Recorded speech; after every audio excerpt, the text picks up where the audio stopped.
I am so excited because today we are going to be taking our first look at my number one favorite metal band of all time. Today, we begin our journey with the metal band Raunchy.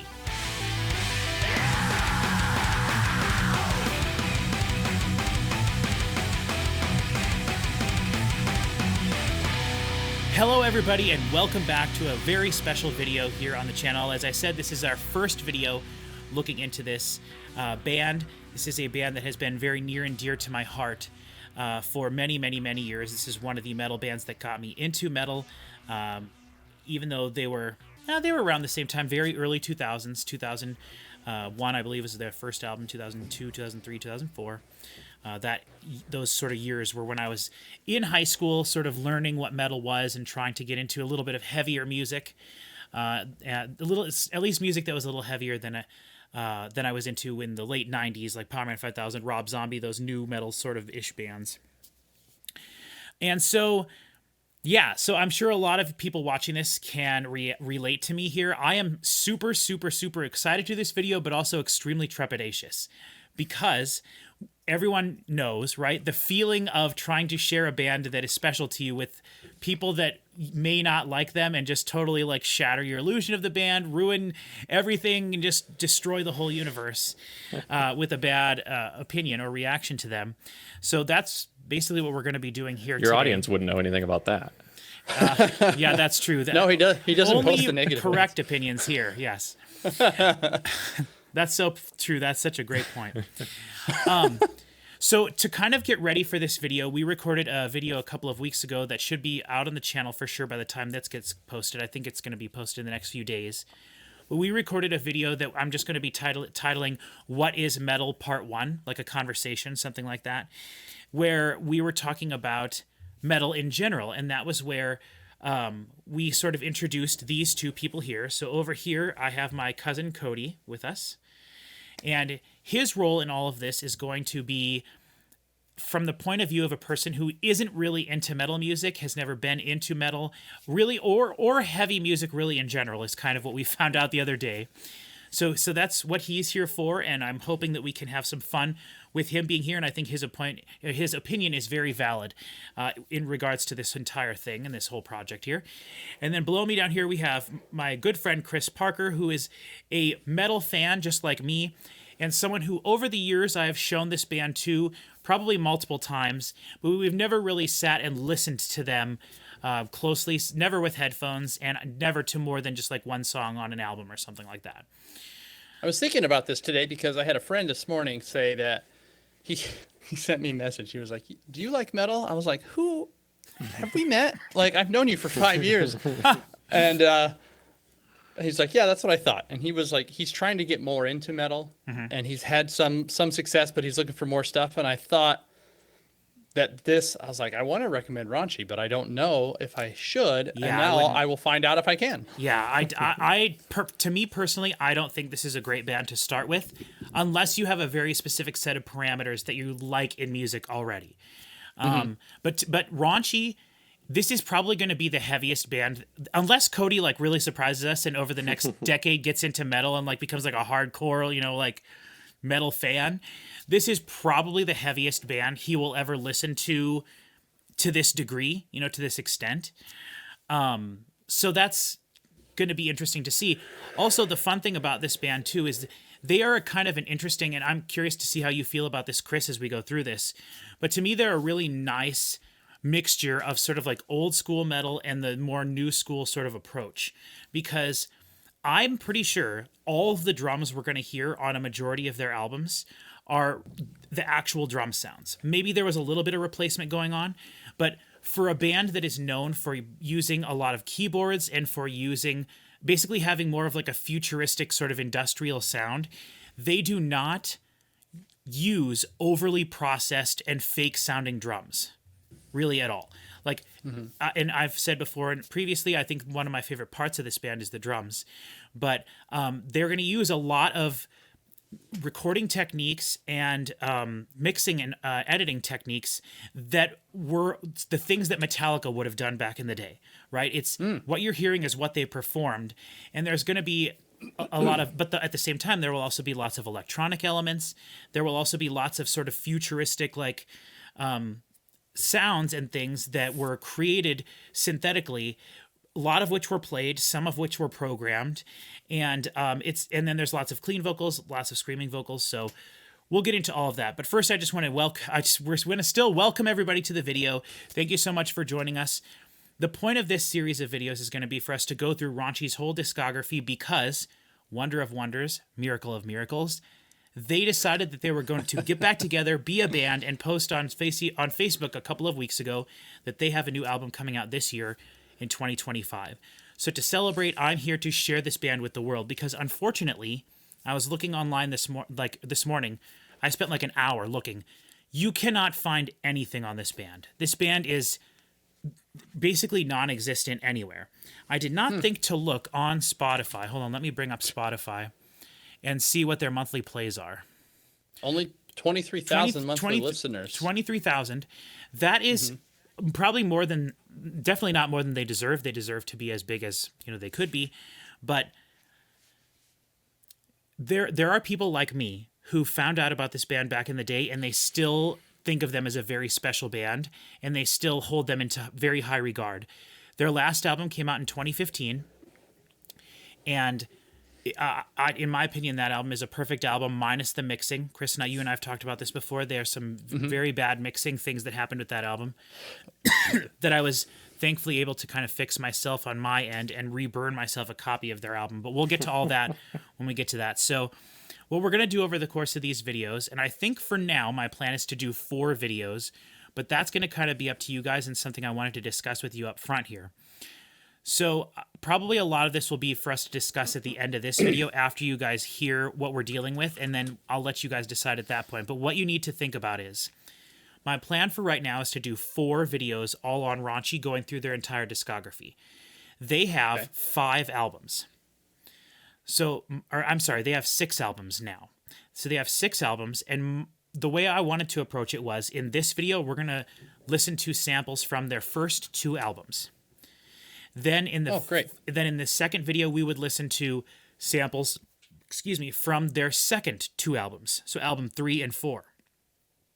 And then my favorite albums of theirs are albums 5 and 6. And so I wanted us to listen to do full album reactions to their 5th album and their 6th album. So what you guys need to decide is, after we're done listening to this, through when we talk about the band a little bit, you're going to realize that they sound quite a bit different after these 2 albums we're doing. There's a reason we're doing these 2 specifically together.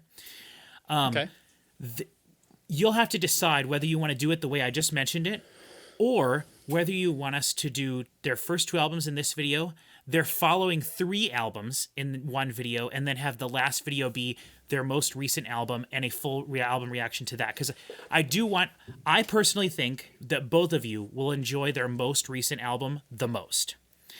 That's their album from 2015 called Vices, Virtues, Visions. And so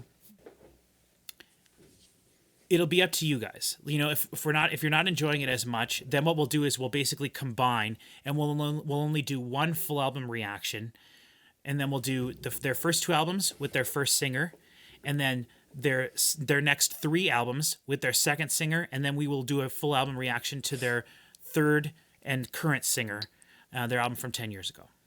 That's crazy how many bands you like that have cycled through a bunch of singers. It is. You're absolutely right. I mean, a majority of the bands don't. Is that a thing in European metal bands? That's an interesting question. That's not a bad question, yeah. Because if you think about it, like, when I was doing research for this and everything, and I knew this obviously beforehand, but it's fun to think of, like, this band, Raunchy, is from Denmark, right? Hey, Google, what's the population of Denmark? In 2023, the population of Denmark was 5,946,000. Did you just look that up right now before I got to ask that question? Me? No, I said 6. Yeah, it was 5.9 million. All right, million. Dang. Okay. All right. Oh, I see. You were being okay. I just said the word. Gotcha. 6. Yeah, the 6 dudes in this band. So there's 5.9 million people in the entire country, and Denmark itself has a lot of bands that came from it that are very important bands.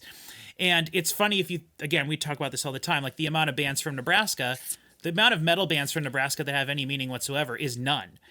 And you could fit probably like 12 Denmarks inside of just the state of Nebraska. But again, it all just goes to the population, of course, and everything. Population of Nebraska is like 1.5 million or something like that, 1.7 million. So we have significantly less people here. But in response to your question, Cody, when you think about that small of a group of people who might probably start out singing in their language, in Danish, wait, that would be right? Danish? Denmark? Sure, yeah. Yeah, Danish.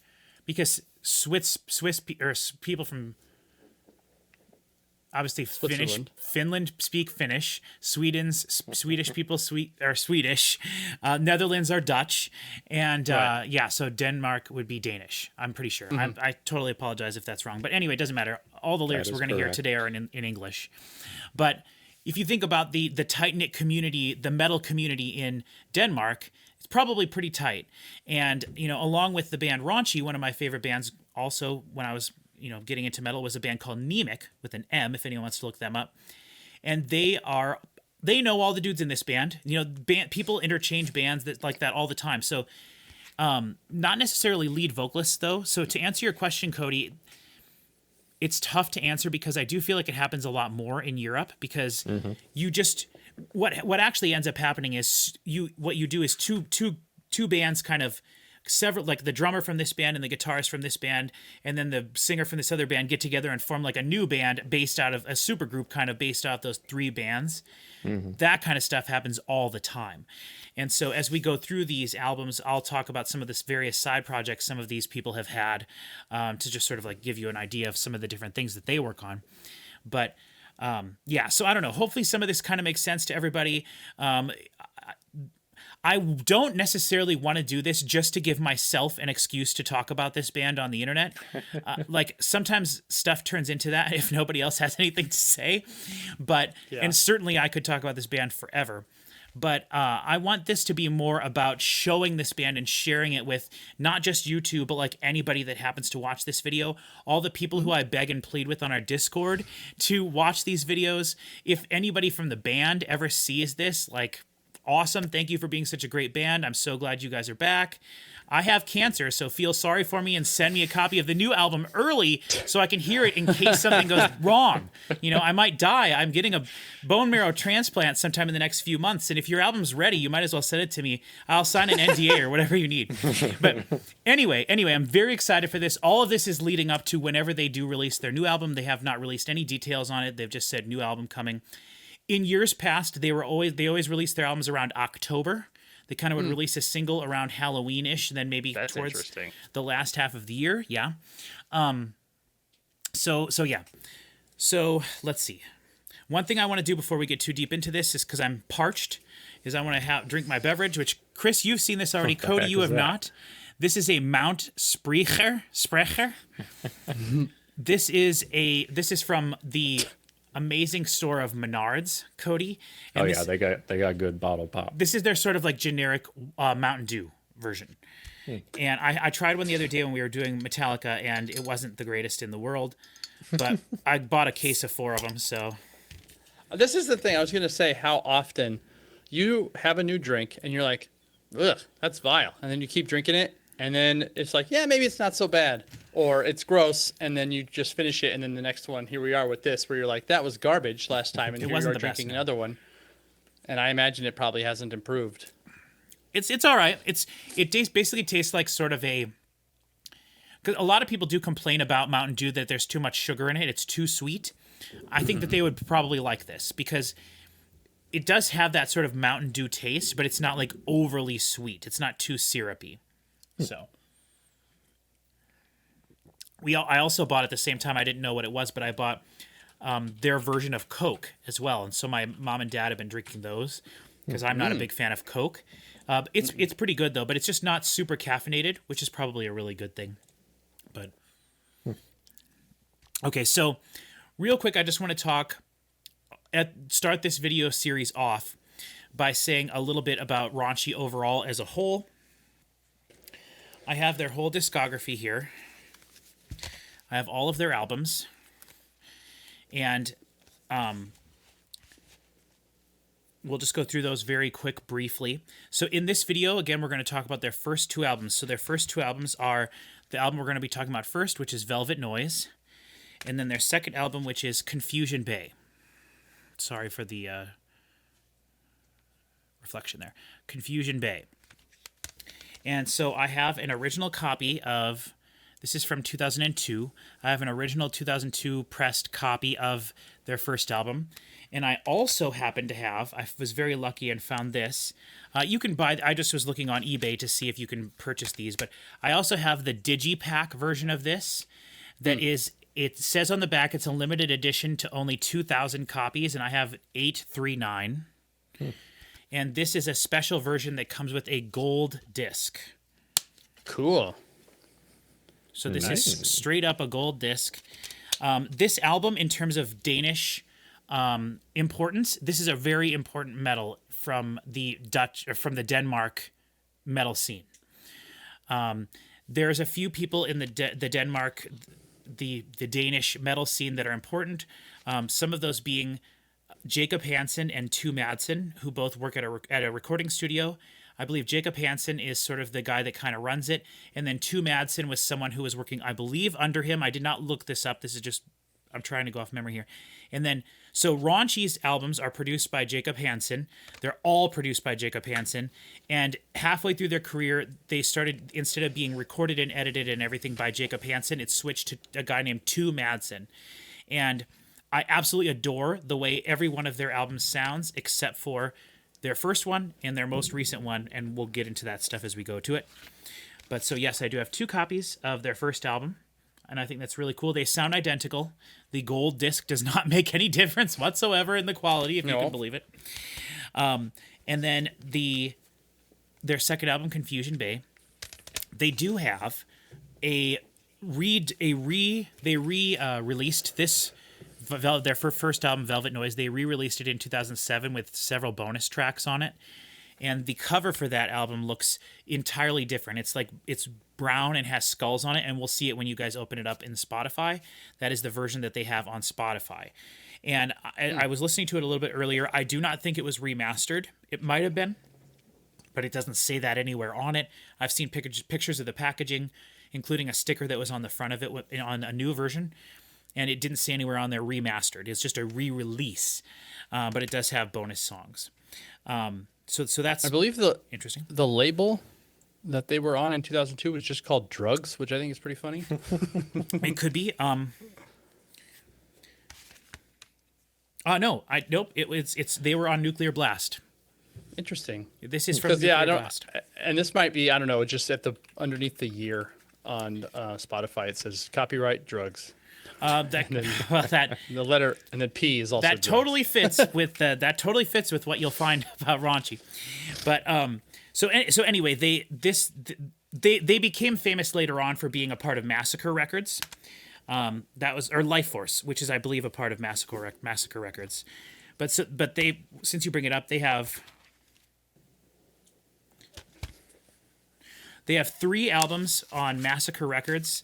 They have 1 on Massacre, which is a part of Life Force, 3 on Life Force, and then they have 2 on Nuclear Blast, which Cody, we talked last time in the metal video about certain record labels. My favorite record label of all time, all my favorite bands were on it at one point, is Nuclear Blast. They are a European-based record label that does have a section in the United States. They're amazing. I mean, they have so many bands that go back however many years.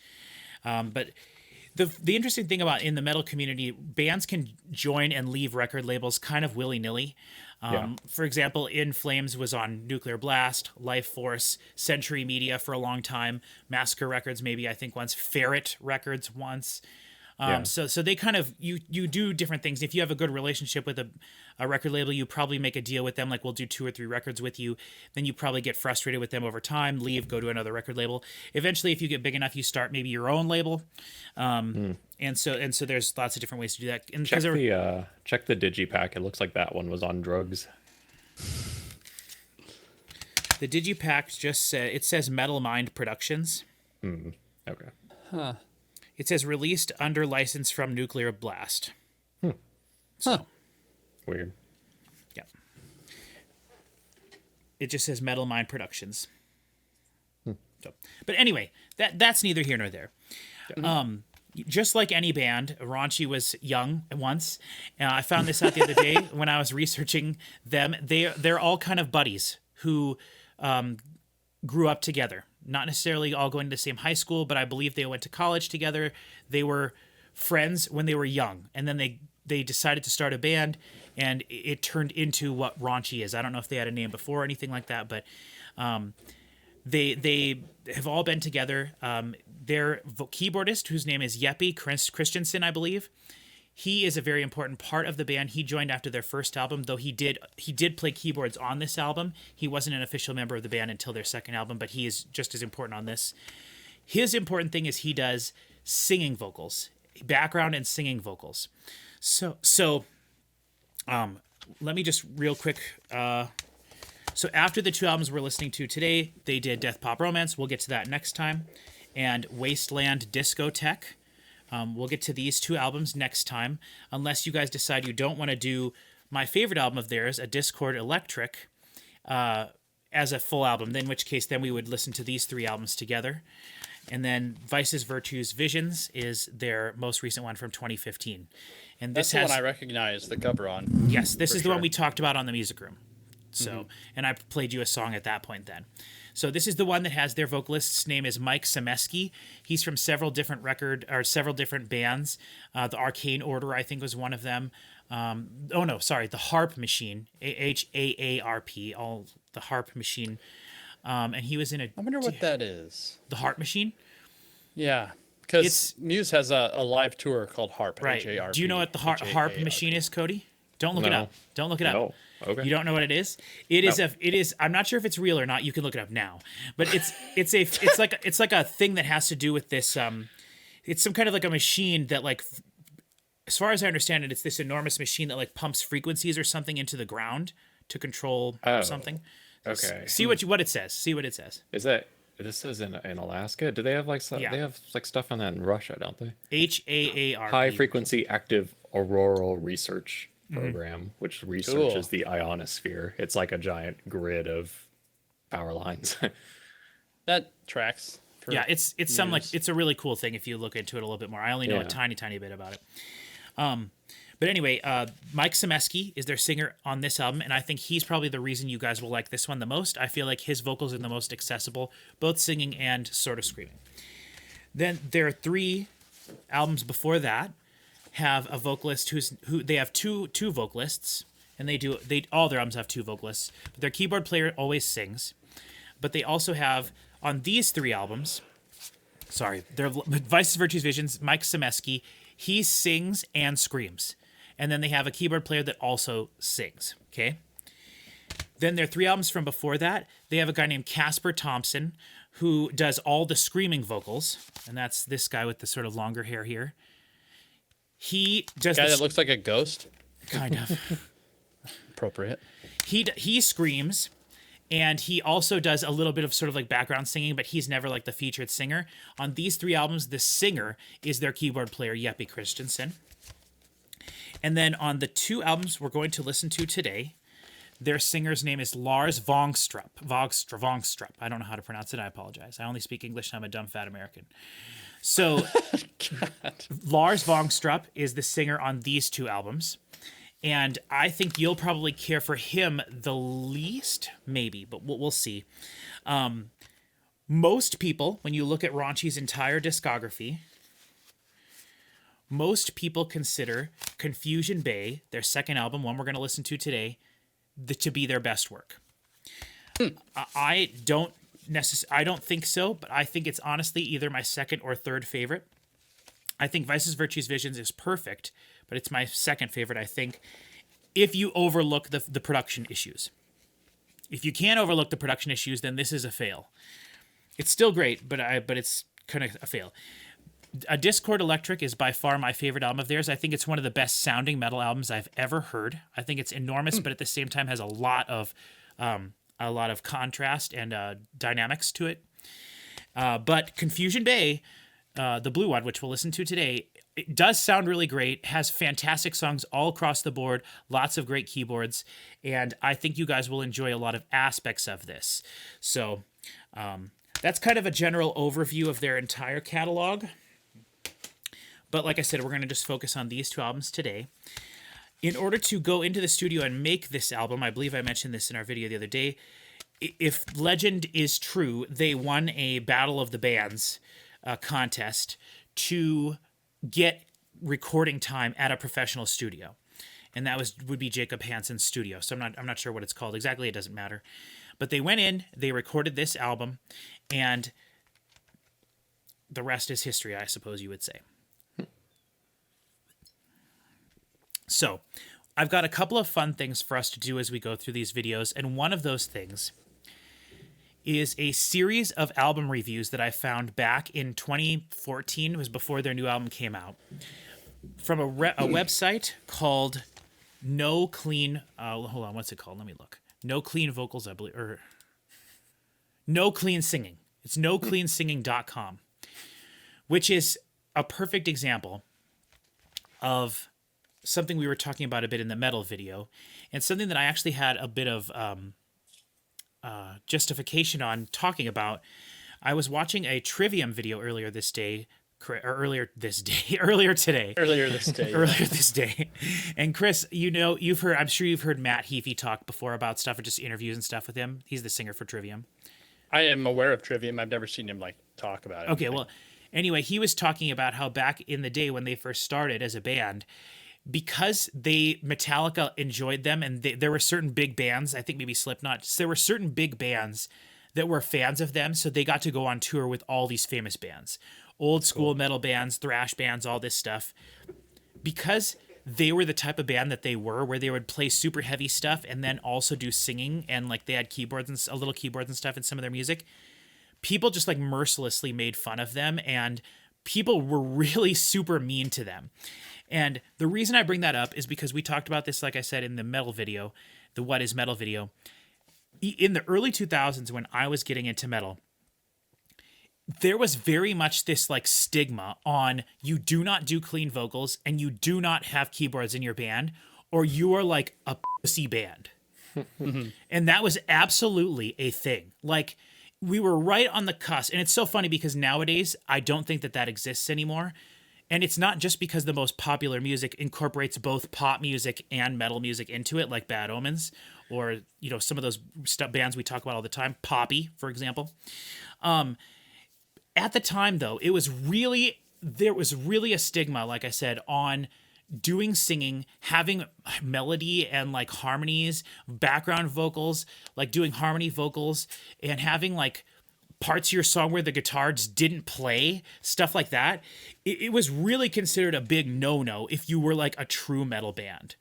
And so there was a lot of gatekeeping at the time, and a lot of really snobby metal dudes who were just acting terrible towards all these bands that were doing stuff like this. And so I think there are certain bands who really helped sort of break that stigma. I definitely think certain bands like Killswitch Engage and Shadows Fall in the United States were 2 bands that really helped with that. And they were inspired by In Flames and Soilwork, and in the United States also Demon Hunter, stuff like that. Bands who wanted to have really good production but weren't afraid to have more melodic singing parts of their in their albums. And so Soilwork and In Flames are the 2 bands that I'm most familiar with in terms of what we're talking about here. And they both started in the early to mid 90s, and they had several heavy albums come out where there was no clean singing whatsoever, and they slowly added a little bit more over time. And those 2 bands were huge influences on Raunchy, and when they started, they were kind of aiming for that style. But there's another band that they were also they used as a huge influence, and that is a band called Fear Factory. Cody, have you ever heard of Fear Factory? I've heard the name. Well, there was a TV show called Fear Factor. Right, yeah. Right. No, I've definitely heard of Fear. Maybe you mentioned them or something. But Well, Fear Factory's probably most famous song is their heavy cover version of the song Cars by Gary Newman. Oh. haven't Here heard in my that. car. Yeah, you may have actually heard it and you just didn't know that that's what it was. Yeah, maybe. It's a very famous cover song though, and they're a very famous band. And so I would definitely say in terms of like industrial metal or metal with lots of like keyboards and like industrial sounds, they were the leaders of that. They started, I think, in the late 80s, and their first couple albums in like the early 90s were very groundbreaking. And when I go back and listen to those albums now, I'm like, wow, nothing I like nowadays would have even existed at all if it wasn't for these albums from them. That's cool. Raunchy directly takes a lot of influence from them. So there's going to be lots of like sci-fi sort of earlier on. It's a little bit more sci-fi kind of sounding, but it's very like industrial. The keyboards all sort of spacey sort of sounding. There's lots of synth pads and things like that. And all of those sort of elements, and also the way the Lars sings the clean vocals, he is very much inspired by Burton C. Bell, who's the singer for Fear Factory. So they're very much channeling Fear Factory, and especially on this first album. So for me personally, my least favorite Raunchy album by far is their first album, Velvet Noise. I think that it is produced not the best. And so one of the first big conversations I want us to have is, Chris, I want you to listen. We're going to just listen to, at most, 2 songs from this album. I don't think it would benefit us from listening to much more than that. And I don't think either of you guys are really going to like it, either of the songs that much. And I'm looking forward to it. Based on the descriptions, it sounds like it could be cool. And I think that I was just going to have you listen to one song, which is my favorite on here, but it's a very long song and the keyboards and everything are great, but I don't know if it's necessarily the best representation of Raunchy as a band. So we are going to listen to 2 songs. We're going to listen to the first song, and then we're going to listen to the last song. So we're just going to basically skip everything in between. So I'm going to send you guys a link. This is mostly for you, Cody. Okay. But I'm going to send you guys a link. I'll send it to Discord.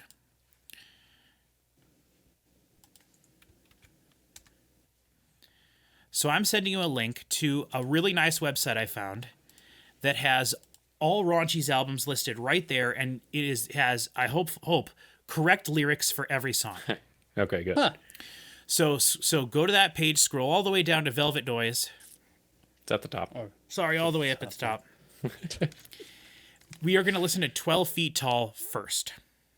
Okay. So you can open that, and then how do you want to approach this part of it, Cody? Do you want to listen to the song, read the lyrics with it? Do you want to look at the lyrics first?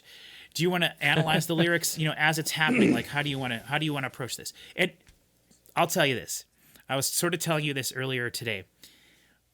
I have been thinking about this video so much because I loved our conversation about what is metal, and I've been thinking about some of the things both of you guys said to me a lot, because some of it I was just, when I was editing the video back, I was like, I can't believe we didn't take the conversation in this direction based off of that comment, I see. I was kind of regretting what we didn't say, and, but one of the things that Cody said was, he said in the same video, he said, I don't really ever pay attention to guitar riffs. You said, I don't even know if I can tell you like one guitar riff. Uh-huh. You said drums are the last thing I pay attention to when I hear a song. And you also said, I kind of just listen to the lyrics. So what I've come to discover is that Cody is a basic Bob. Cody is basic. Cody is based. Cody just wants to listen to the lyrics of a song. He just wants to hear the singing parts. Who cares about the nothing meaning else. of a song? And No. That's all you care about is the meaning. Yeah, okay.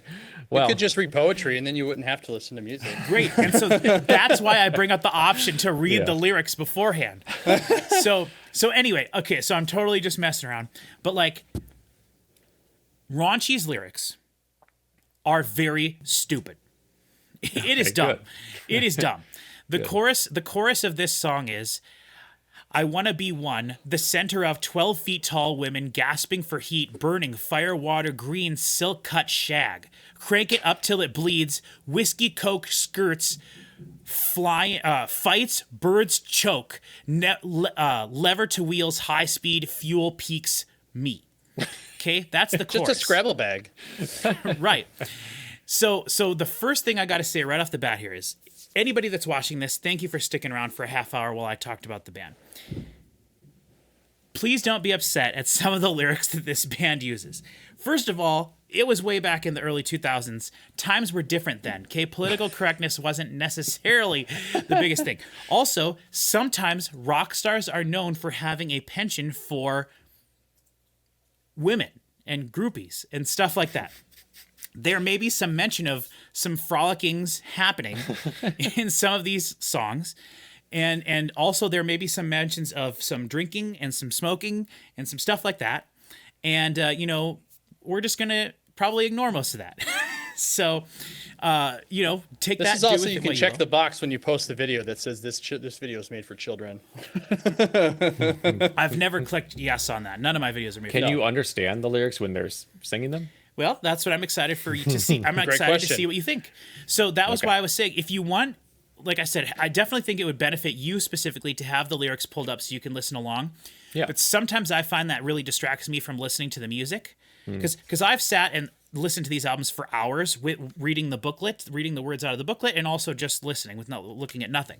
It really So- is so often one or the other. For me, at least, it's either lyrics or music. Right. It's hard to do both of those things at the same time. So I'm going to kind of leave it up to you, and you can just kind of broad picture listen to it. I Yeah. really do think from the moment this first song starts, you're going to be like, I hate this. I don't like this. Because, and I kind of mentioned this earlier, like, this will definitely be probably the heaviest band you're ever forced to listen to in mass quantities. Like, I would say one of the songs off Virtues, Vices, Visions, has one of the like maybe top 3 heaviest things I've ever heard in my entire life ever. Like, bar none ever, like anything. Also, though, there's like the most poppy, Fall Out Boyish sounding thing you could possibly imagine on that album. So, like, you are going to hear from the absolute tippy top to the very bottom. So that's what you can kind of expect. So let's just go ahead and listen to this, because I wanted to talk about a couple other things first, but we're already over 30 minutes into this. So let's go ahead and listen to the first song, and then I'll bring up something else I want us to do as we kind of go through all of these videos. All right? Yep. So open your Spotify. Oh, good, you're back. Open your Spotify. Look up Raunchy. I got this album up. Yep, same. You guys have both got it up. Okay, all right. Okay, that's fine. You see the cover art then for this with the skulls and the fire and the... Yeah, I like the original cover art. Yeah, the original is much more industrial feeling, and it definitely fits the vibe of what's going on, but you'll have Yeah. to see if you think this. Okay, so we are going to listen to 12 Feet Tall. Okay. You both ready? Yep.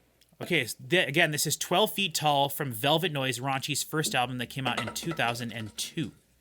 In 3, 2, 1. There you go, Cody. Yeah.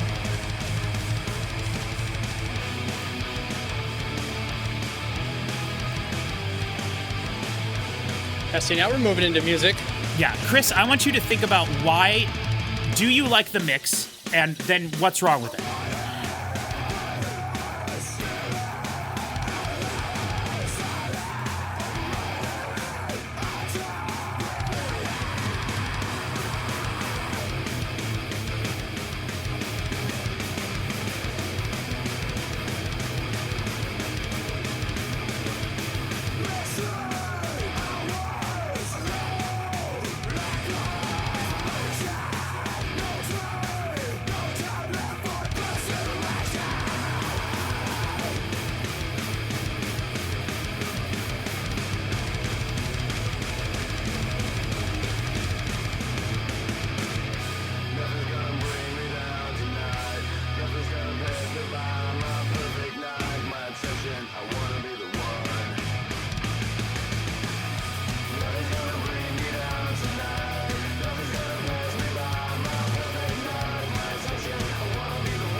Moment to breathe.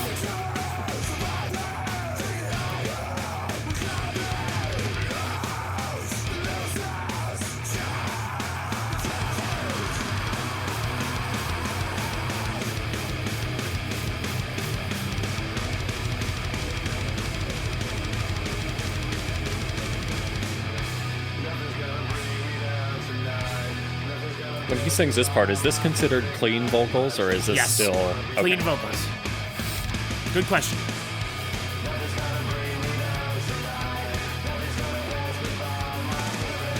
This is very of its time sounding right now.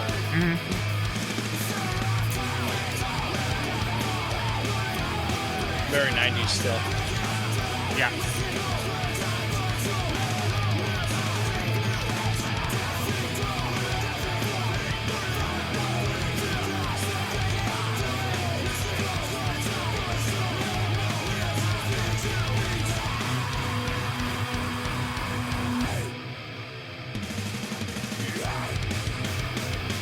Little thrash part.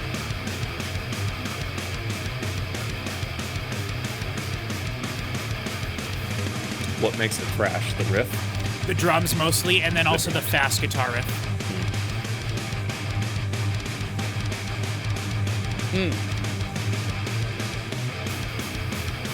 This is also thrashy. Just kind of like a continuous riff with no breaks in the middle. Okay. Also very thrashy here. This is It's like almost punky. old school Metallica. Yeah. Yeah, you're right. But there's some keyboards in there too. There Yeah, is. I like that. Doesn't belong there.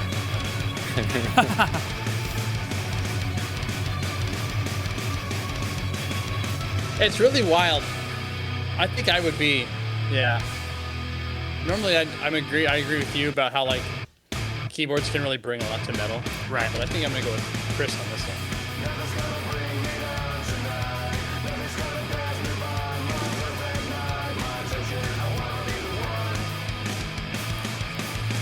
What effect is that on the vocals?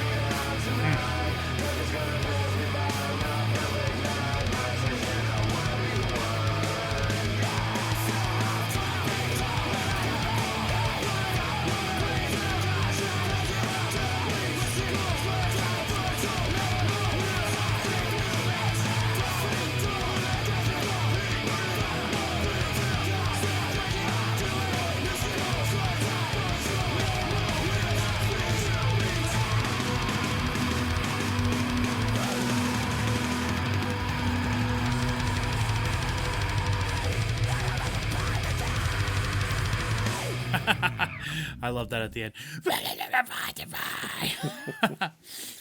Okay, so Chris, think about what it is about the production that's weird. But first, I want to ask Cody his initial thoughts.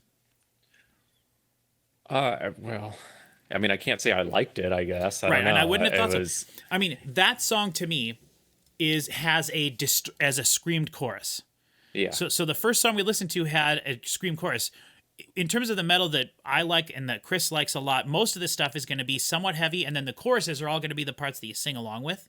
Mm-hmm. This one, the sort of is a pre-chorus that you kind of sing along with, and then the Yeah. chorus itself is this like weird chaotic thing. Right, yeah. The only part you would sing along with is the "Nothing's Gonna Bring Me Down Tonight" or Right, whatever. right.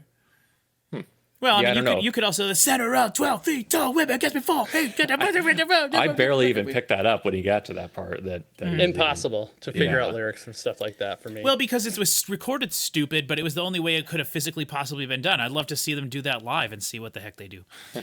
You know, yeah. So and also a lot of double bass in there, which is something that immediately turned you off when we were listening to stuff in the last video. So and the second the song starts, it's like super heavy. It's just him screaming and then I mean that's really all it is. So I would not have picked this as the first song for us to listen to, but it's the song that starts off their album. It's their first album, and it is their biggest hit song off of this album by far. So Yeah. I was thinking about the drums more, and since we had that last video, I've never really noticed how drums work in songs. And just that machine gun sound of just really rapid fire is not in any of the music that I listen to. And I guess I've never really identified that as a signifier of metal music, but it's interesting. It's yeah, I mean, now that I'm listening for it, I pick it up and I'm like, oh yeah, that's kind of cool. Yeah, see, to me, that is one of the most defining features of Yeah. it. Screamed vocals and double bass kick drum, for sure, would be like the first two things I mentioned.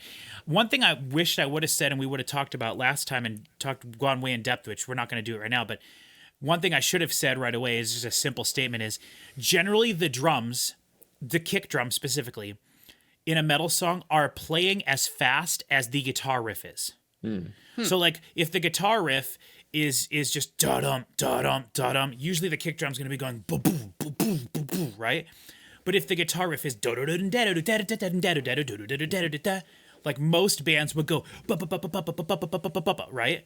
Yeah. But then it's when you do different things that makes you kind of stand out. But a general rule would be however fast the riff is how fast the drums go.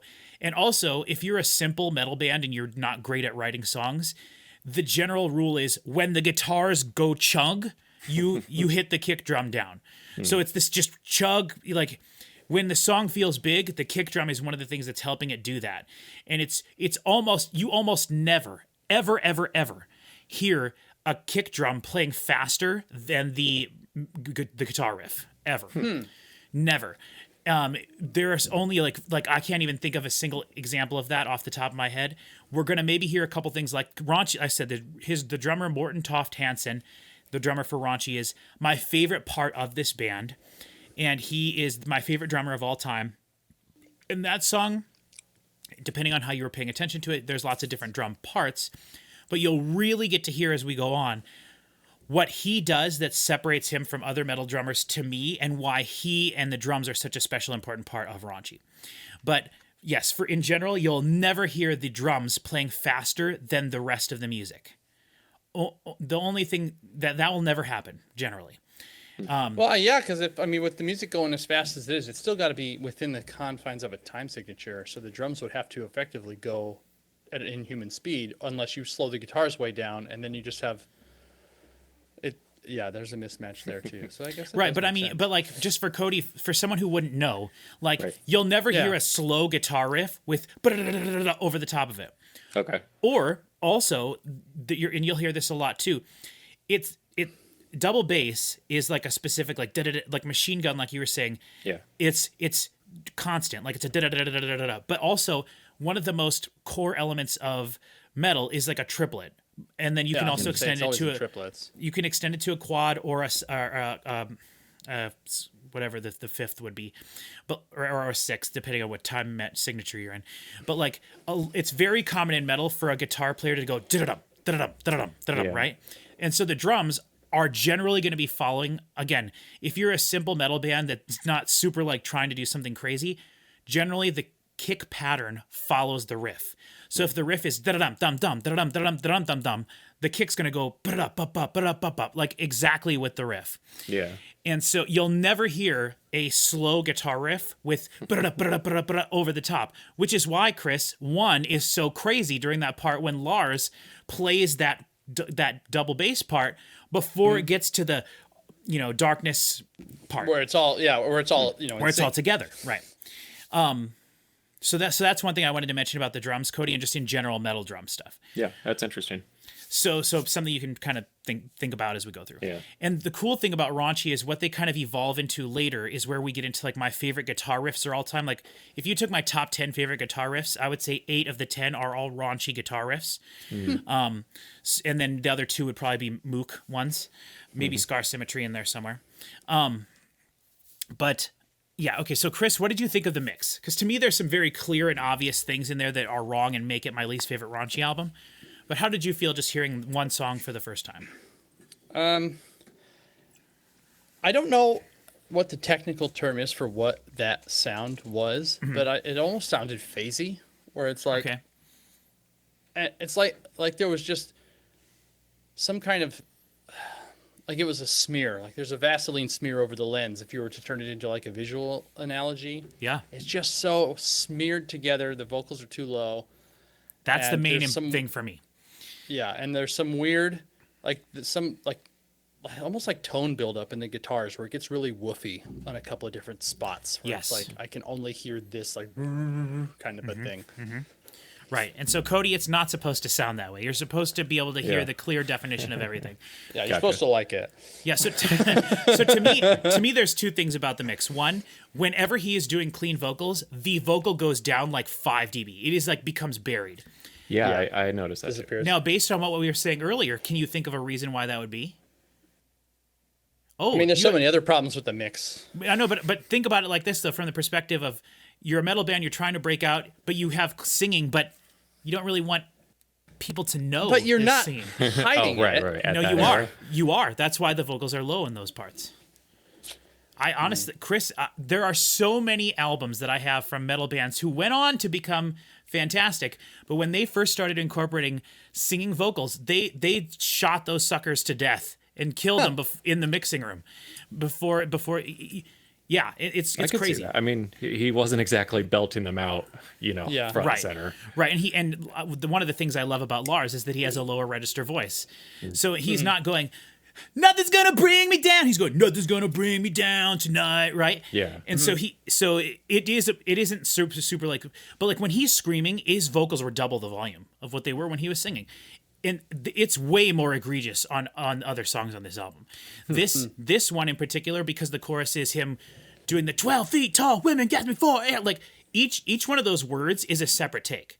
So like to record that, he went 12 tall Gatsby air, and then he went feet women Gatsby, like, and then they just put them together, right? And that's So I noticed that too. Is the vocals came out like weird and stilted at like the very first few lines. That's the first thing I noticed. Is like Yep.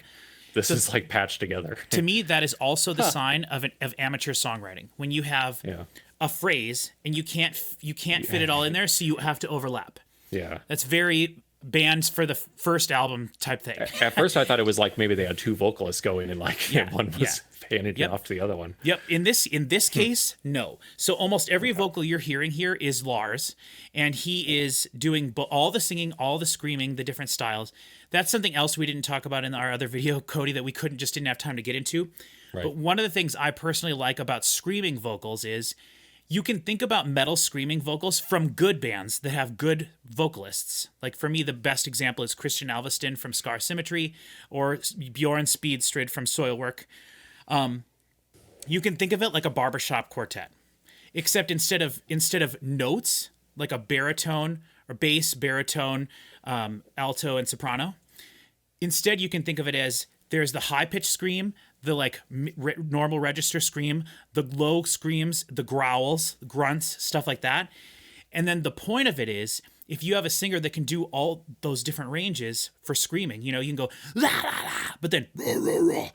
You do those things at the same time, overdub them, and it sounds massive.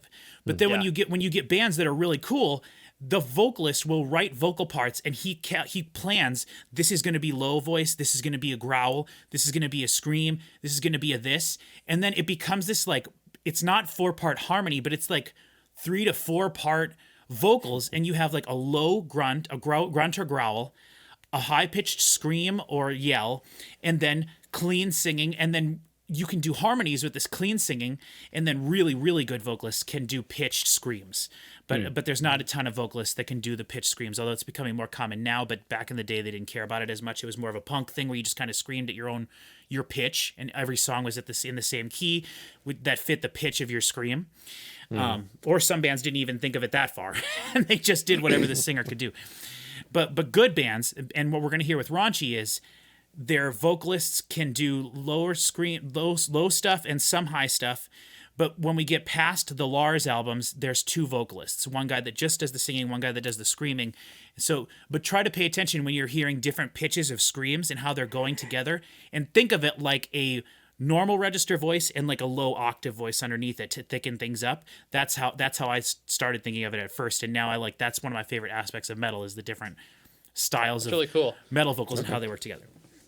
Yeah, and it's funny because that's like one of the more basic principles of sound design is to separate things into effectively 3, low, medium, high in terms of how you stack your layering. And, when you think of vocals and music, it's always about harmonies, but like, what do you call it when it's being treated like you're just trying to fill out the frequency range rather than fill out a certain sort of key? So that's really interesting. Yep, and all my favorite bands have vocalists who are good enough to do more than one thing. And I don't like any band that has a singer that just sings one straight way at all. So to me, the more varied this vocalist can sing, probably the better the vocal parts can be, obviously. Okay, so one thing I wanted to talk about, and I wanted to bring this up beforehand, but I want us to get to some music.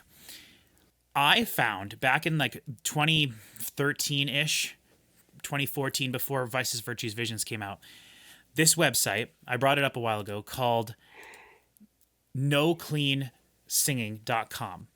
Right. So they were a low budget metal website that reviewed and talked about upcoming albums. They reviewed albums. They were just like a metal site, right? They have a guy who started working for them around 2011. He had been working, like, writing articles for them, but he actually joined their staff. And as a joke on him, they made him review the entire Raunchy discography. Nice. And so I just want to, as we go through this, all of these albums, I want to just read selections from his reviews, because I think it tells you the mindset of what people thought about this stuff in 2011 and then before, and then also what metal elitists think about stuff like this. So I have the two albums that we're going to be listening to here today pulled up. And I highly recommend to anybody who's interested in Raunchy, go check these reviews out. They're absolutely fantastic. Spoiler, he likes every album. Oh, so, nice. But he goes into this thinking like, so the beginning of the first article, which is his Velvet Noise article that was posted on September 8th, 2013, it looks like. I thought it was 2011, but 2013. Basically, the whole beginning part of the article is him explaining that he started working there as a joke. They said they were going to make him do this whole thing, and he was like, "No, I'm not doing it." And then he was in the office one night by himself, and oh my gosh, Chris, Cody muted his mic, and holy crap! Oh, sorry, I didn't know that would pop for you. No, it didn't pop. It's just it was like a giant storm was happening, and then it quieted for a little bit. Anyway, I can't hear that. That's crazy. Oh man, all I hear is his Weird. furnace. I wonder if there's some sort of, I don't know. VDO might have some kind of a thing on your guys' things that's Maybe muting it, Yeah, but yeah. I'm hearing your full ass clean signals. Anyway, so he was in the office late, and he was drinking a bunch of coffee, and he was like, you know what, screw it, I'm going to do it. So he loaded up their first album, and the cool thing that he does is he writes each review only listening to that album. And he says in one of the other reviews that he listens to the first album, he listened to 3 or 4 times, then wrote the review. But when he got to the second album, he was enjoying it so much, he listened to it like 10 times, then he did the review. And Nice. so there's some really fun parts about this. But basically, I wanted to get into this here. It says, now, I will admit that the name alone tended to cause me to recoil. But this guy, by the way, he goes by the name DGR. That's just his writing name on this website. Despite never having listened to any of the band's music, the name made him recoil. It always seems like the name Raunchy is the butt of a joke, like it should belong to an R&B or boy band, or at most some crappy new metal group. Hell, the name alone has always felt like it was literally and figuratively, ultimately, 2 steps away from either being raunchy, R-A-W, or R4-U-N-C-H. So he's basically saying it's silly. So he says, thus, because the name alone is effing awful, I've always recoiled at the idea of listening to their music. There was a low tone of voice, or there was a... Okay, basically then he's saying that there was one person in the office that was like, no, don't think like that. This band's actually pretty cool. You should do it. And then he decided to do it.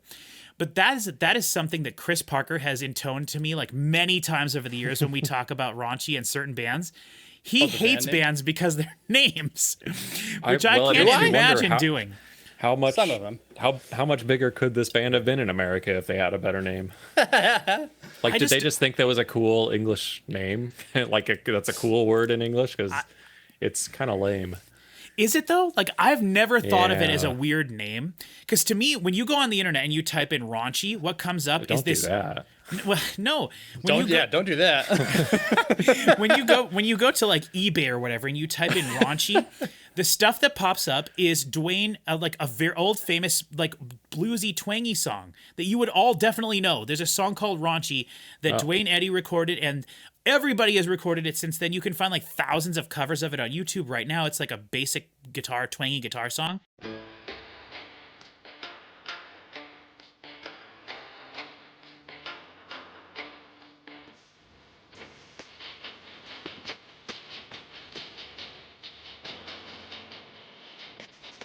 Interesting. There's like covers of, there's tons of vinyl records that are called Raunchy, Cody. You can look them up. They've got like girls with bikinis on the front from like the 50s and 60s.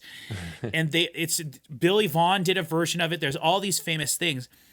I should insert a clip of it right here. Never heard of this. Raunchy is just a gross word. Like that's just a word that means things are gross.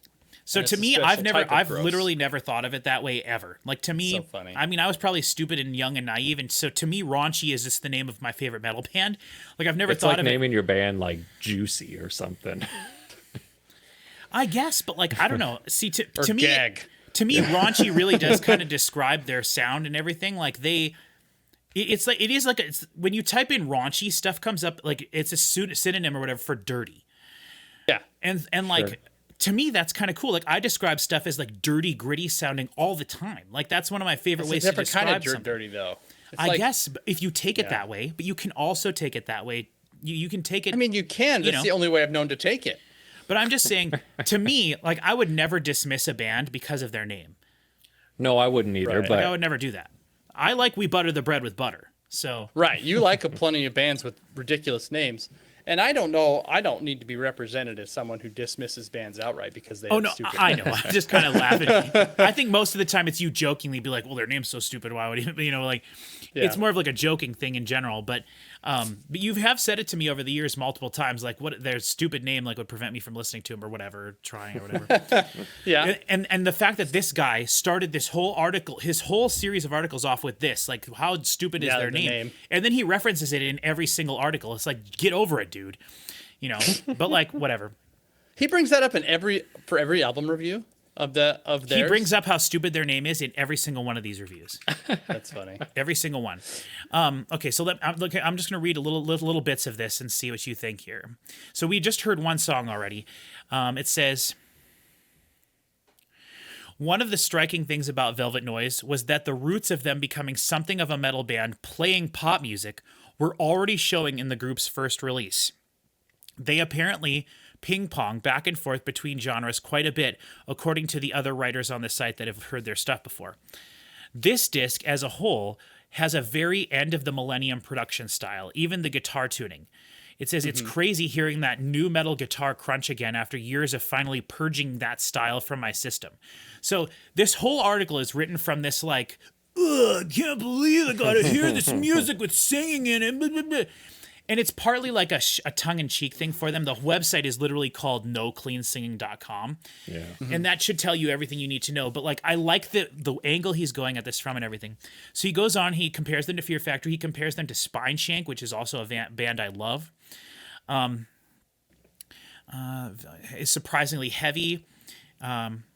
He says, I imagine that this album had to be a PR worker's nightmare because every song has at least one or two moments where the group, who have been doing a relatively simple metal tune, all of a sudden throw in some crunchy chugging or incredibly heavy roar. So every song must have been incredibly difficult to pitch. But I can also see how Raunchy would have served as a gateway band into really heavy music. Some folks may have reacted as I did and mistaken them as a new metal group and then got something much heavier than they were thinking. Is what he's saying. In terms of general musicianship, some of the heaviest moments would have absolutely crushed some of the warmed over radio crap I was rocking to at the time. He's saying in like 2001, 2002, he would have loved this had he come across it because he was listening to like stupid rock and stuff at the time. The music is weird and varied enough to make more exploratory fans interested. The music on Velvet Noise isn't as poppy as the other guy in the office described. The bonus track is actually really what the band is more towards what the band would become as far as his understanding of them, which that's this one we're going to listen to next. And then his sort of like overall thing at the end here, it says, As a man looking well into the past on this disc, I can see quite a few of the groups the band might have been listening to as they wrote Velvet Noise. It's cool to think about, but I can't really get a grasp on what sort of a mark this album left, other than making a bunch of people react to the group's name by itself. I don't want to try to pontificate on it, but as my first raunchy listen, Velvet Noise is an interesting curiosity. I can see how, if this disc had landed in my lap back in '01, I would have been absolutely amazed. To someone who is listening to it 12 years later, it's an interesting mix, partly a product of its time and partly a product of a band who use mellow death, metalcore, and mainstream rock elements. Thus, unfortunately, it is not something I can really grab onto right now. Which just tells you the mindset of these guys. It uses mellow death, metalcore, and mainstream rock elements, so obviously I can't like it and get into it as much as this other stuff I like. Stupid idiot.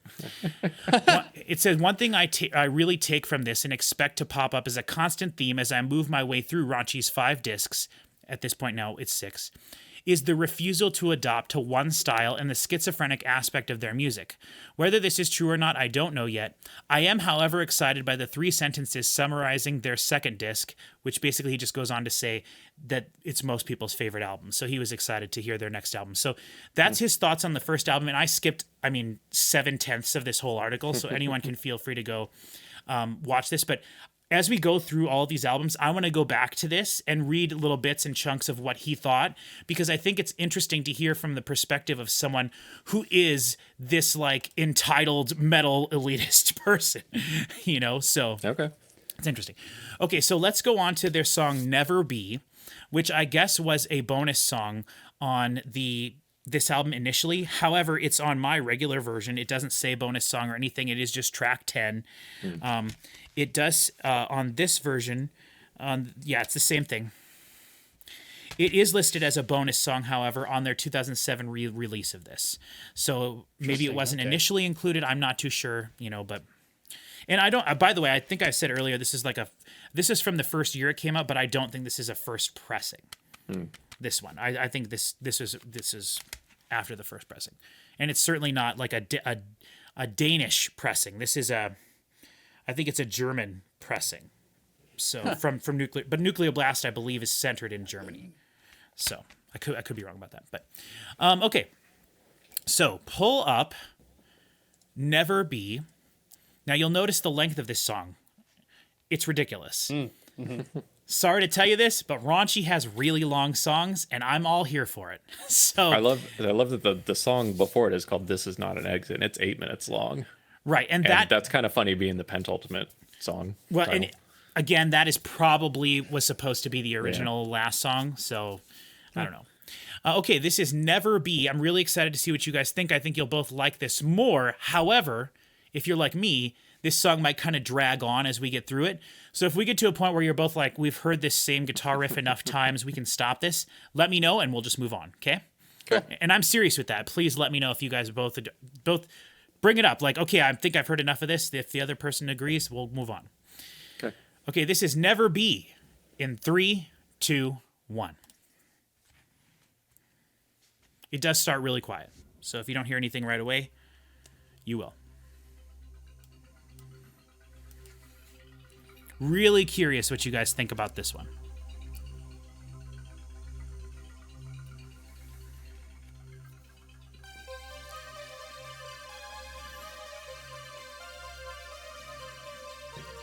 Off to a good start.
This would also be clean vocals. Okay. Is there a vocal effect on here? This very 90s sound that he's Yes, making? there's a bit of a flanginess on there. Yeah. Also, he's probably doubling everything.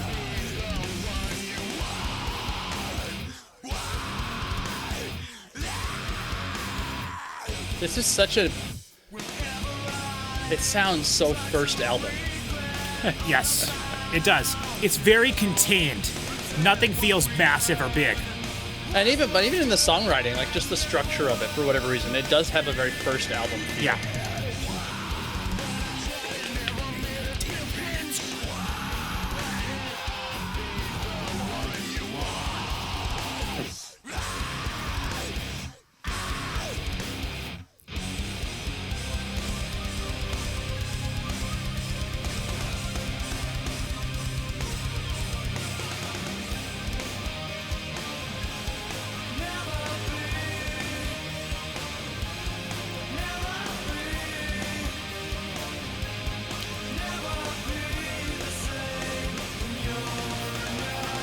There's some Deftones in this chorus. Oh, interesting.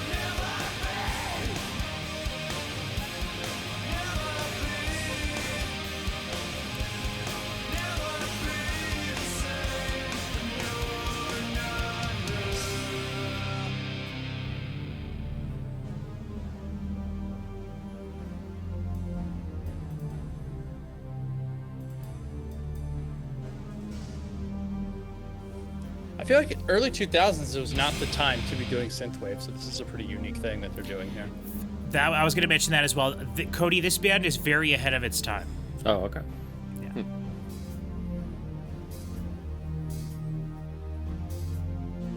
Like, especially that high synthwave stuff from the beginning, like, that's now stuff. Yes.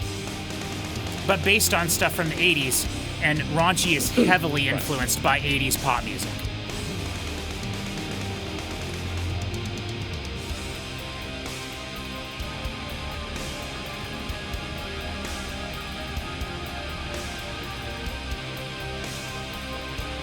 Wouldn't this be awesome if it sounded good? Yeah. Like if they recorded it now, they should have this. They should re-record this and have it be on the new album. That's one thing yeah. If Metallica did one more thing before they all died, it would just be re-record all of their original songs. Yeah. Yep, I agree. But that's almost what their live shows are. That's what I'm learning from S&M, you know? Yeah.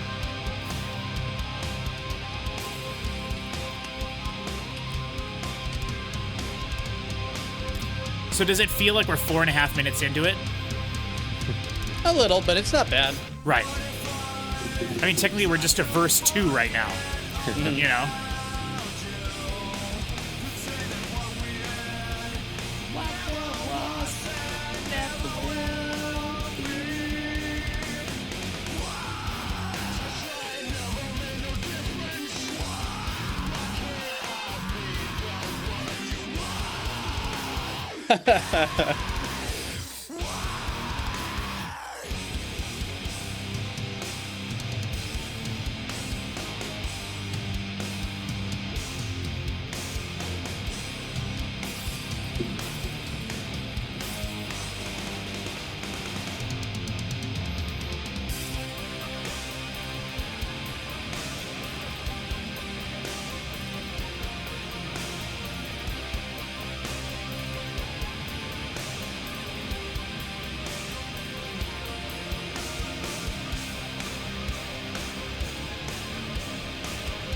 This is very progressive. Cody, this is like a prog metal song here. This whole big long section. Yeah, cool. Yeah, and they definitely incorporate a lot more prog elements later on in their career. But And back to the it chorus. sounds so much like I could really dig whatever comes from this band's third album. You know? Yeah. Well, I hope you do. Yeah, We'll get there. Wait till we get to their second one. That's what a lot of people said is their best. So I think people like this vocalist. But also, in terms of metal, whatever a band does first is what their fans think is the best thing always. That's just kind of all how the it time. is. It's like that with most things, but it's very true. Like, Okay. yeah, his vocals are just such a product of his time. Like, there's some Foo Fighters in there. There's like Deftones. Yeah, I feel like I've heard that vocalist before Yeah, on right? the radio. Very generic-y here for sure. And that was an interesting thing. Like I like that. Once the synth part starts at the beginning, that dun dun dun dun dun dun dun dun dun dun dun. Like I love that type of sound. Love it. And I think that that's so cool. And then when they break it down in that in the middle of the song, and it's just those like synth pads, and it's just ominous, but like electronic-y, and like I like that a lot more than the first song, for sure. Yeah, I did too. okay, good. I'm glad you guys both think that, because that's definitely and sort I love of more. I love the synth part, even though it was over the entire thing the entire time. Like Yeah. it was it sounded like cool background music. Yeah. Whenever he started singing, I wasn't too much into it, but Yeah. So okay, so that's their first album. I don't even want to spend more time on this one because I want to get to the good stuff. So we are going to switch over to. Hold on, let me figure out how to do this best. Boom! We are on to Confusion Bay, what a lot of people consider to be their best album. I'm not one of them, but I do really, really enjoy this album a lot. One of the things that I didn't mention, because I don't think that they were necessarily going for this, maybe lyrically a little bit, but Cody, Chris, and I have talked about this before, and I don't know if I've ever talked about it with you, probably not, unless I mentioned in the metal video. One of my favorite things about the metal bands that I love is I love it when a metal band is fun. I like fun metal. Now that like not too serious. that does not mean a comedy metal band. Right, Because of course. there are a lot of metal bands that are like comedy metal bands. Like everything they do is just saturated in this like being an act, having a shtick. Is that like Guar? That's more. It is more fun Guar's than the way comedy, they yeah, looked, but like Guar wrote serious, like somewhat serious rock songs. Oh, really? Like Okay. Kiss. Yeah, if you've never heard Guar, they sound like Kiss. Okay. From my understanding of Kiss is, but Yeah. but they do heavy stuff too. I'm not super, but like to me, I like it when a metal band doesn't take themselves too seriously, and they can talk about stuff. It can be tongue in cheek, partly, but I don't like it when it goes too far into being like a comedy act. So to me, one of the coolest things about Raunchy is the fact that they are just a fun band. And you heard it a little bit there with the center of 12 feet tall women guys before, like totally ridiculous. But that second song was definitely much more serious. And I wasn't looking at the lyrics because I really don't care what they are, but there weren't many lyrics to that song in the first place, and they were just kind of generic-y, kind of. Yeah, But it was just a standard breakup song. I think what you'll find moving forward is, on this album in particular, this is the album that sets the tone for what Raunchy is going to be moving forward, even after the vocalist left. Okay. The fun element comes in here from the word go, and it is there constantly. My second favorite band of all time is a Japanese metal band called Mook, and they are fun in the same way that Raunchy is fun. They do things musically that make me smile and chuckle. And like I wouldn't expect you, Cody, to like really understand any of those things, but like there's definitely some lyric stuff that you'll be like I said, some of the lyrics might not be super appropriate for 2025, but back in 2004, 2003, they were okay. But like, there's also going to be lots of just goofy stuff and whatnot. The synths are going to be more present here. This is after Jeppe Christensen joined the band. There's Lars Christensen in this band as well. Yes, there was two Christensens as well. If you needed any more proof, they're from Denmark. Yeah, they're all the same people. There's two Yeppes, but yeah, they're So let's see. One question I have to ask you guys, and this is for both of you, and I want you to kind of make this decision now. So one of my favorite things about Raunchy is that they reference themselves on future albums. Lars Vongstrup was the vocalist at this time, and he kind of controlled what the band was about. And when he left, there was a bit of a like, let's be a little bit more serious now. Like, come on, guys, we don't need to sing about this stuff anymore. But they kind of got together and were like, no, we have an identity. Let's kind of keep that, but put a foot in both ways, move in both directions, kind of. So in the future, they do reference vocals from this album, and they also reference riffs and musical parts too. That's one of my Pretentious favorite Hero things. does that occasionally. Yeah, that's like one of my favorite things about this band. It's kind of like the TV show Community. Like if you watch all of it and love it to its core, you really appreciate it for the callbacks and references and things. Raunchy as a metal band does the same thing. So the first track on this album is sort of sets the tone, and they reference the lyrics in this one on their next album, or in 2 albums from now, I guess. They reference it multiple times. However, the first song on this album was not one of the ones I was going to actually have you guys listen to. And I was also not going to have you listen to the song on their next album that's 2 albums from now. That directly references this one. So my initial thought was to not do either of those songs, to focus on the songs I like better or that I think you guys would like better. However, if that sounds like a really interesting aspect to you guys and you want to do that, we would have to start that now at this point. This song also references here, just pull up the lyrics to the first track. Yeah, then. the first track's lyrics are hilarious. Yeah. And also there's talk of 12 feet tall women in there. I was just gonna say. So so go to Confusion Bay and join the scene, and we have so 50 Jim Beam, 2 wizards, and me sitting in the street. Right now, I assume in this case is referring to the cigarette. Oh sure, yeah. Yeah, hopefully. But it's also like ridiculous. They get into the so many pretty girls, and then the chorus is, I've got love for you all, the little ones, the fat ones, and the tall, all my life, every Saturday night. That's what the chorus is. And so it's Spoiler alert. That's great. that's what this is about. But the lyrics on this song that they reference later specifically are, there's a bridge on this song, and it's Copenhagen, London town, New York City, and Amsterdam. They reference those specific 4 cities in that specific order in multiple songs later on in their career. So I just wanted you guys to see that.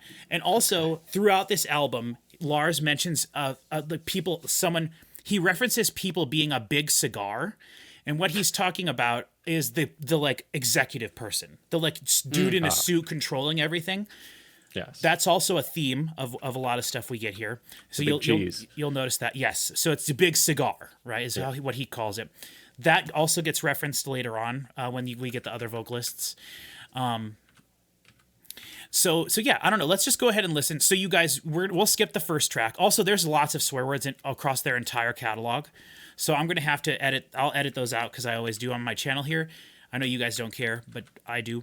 And so just be aware of that for anybody watching this. So this is safe to watch if you're worried. Yeah. If you're already through this far. If you happen to be Patrick's mother, everything's going to be just fine. she would never watch this.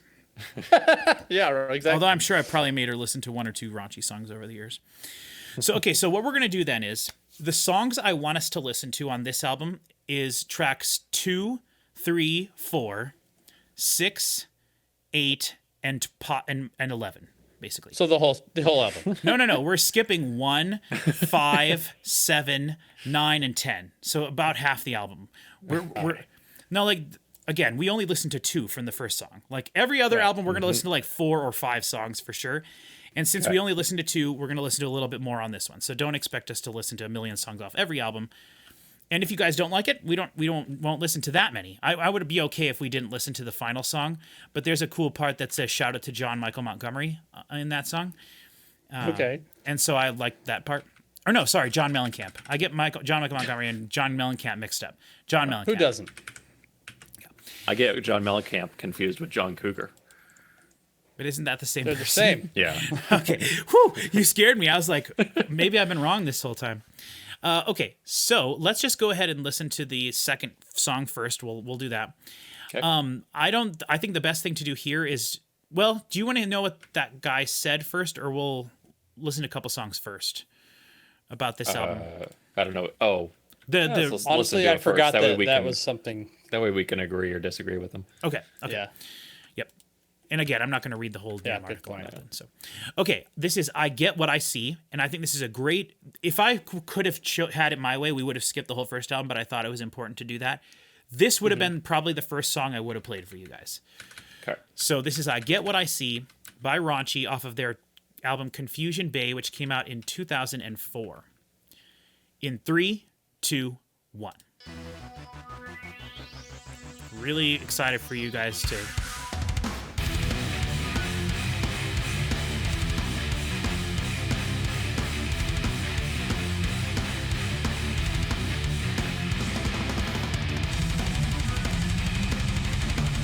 So there, the guitars are doing the same speed as the kick drum.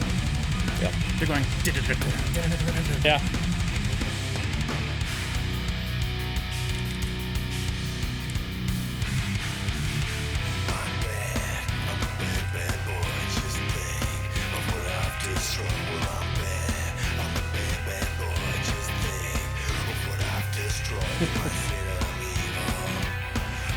This is the same vocalist as... Yes, same vocalist.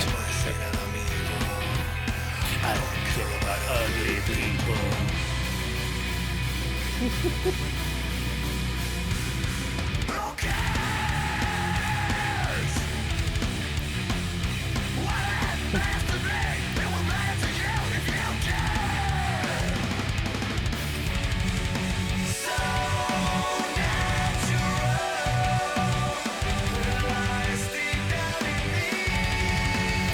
Notice the kick drum is doing exactly what the guitar is doing. This has some Demon Hunter vibes to it. Oh, a lot, yes.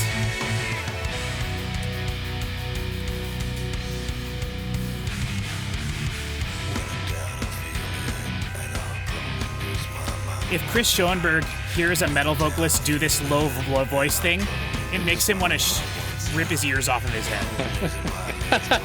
He cannot stand it. I've been to shows with him where like opening bands will do this and he like has to leave the room.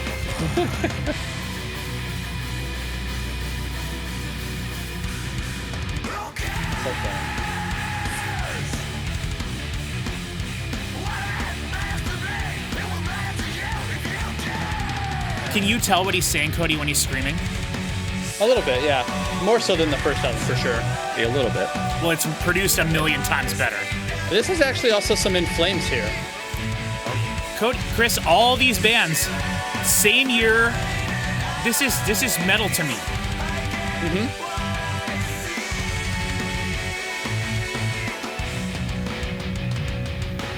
Different guitar riff here. Now we're in the bridge. Generally, they switch it up quite a bit for the bridges, which is I like. This is awesome.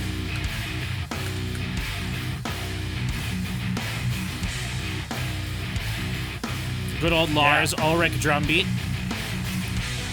Yeah, how metal should be. Yep. Yeah, this is good stuff. Yeah, I knew you'd love this, Chris. There's also Static X in some of this, too. Sure, totally. Yeah.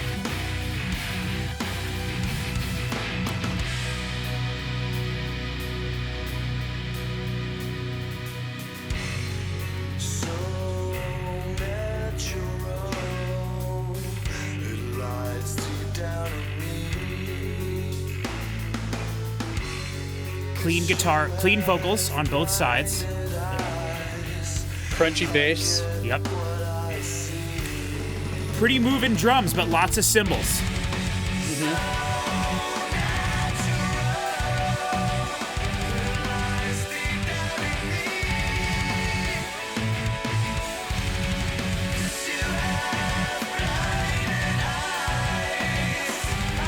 Now the synths here are accentuating the vocals. They're doing these high notes, and so when they get there with the vocals, it feels like more vocal parts. There's almost some little bit of Minus the Bear in the vocal part of this chorus. Okay. Big time, actually, yeah. Now their keyboard player joined the band, and he does background vocals. So Lars does like layering, and so does their keyboard player Jeppe Christensen, who after Lars leaves is the sole clean vocalist.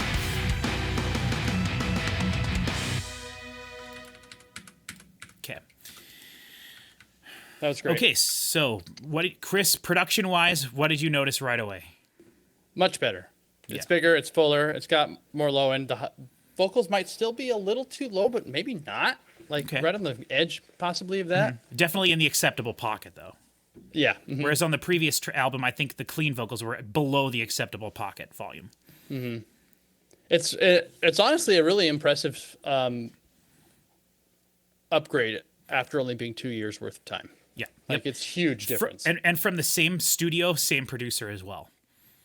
Just more money. And also on Nuclear Blast.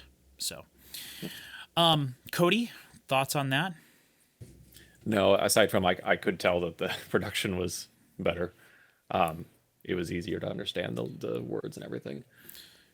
I didn't have a lot of thoughts on the song as a whole. I didn't really. Yeah, you kind of resonate laughed, with chuckled me. at, I think, the stupidity of the lyrics there for a little while. Oh yeah, Right. I don't Who care about ugly cares? people.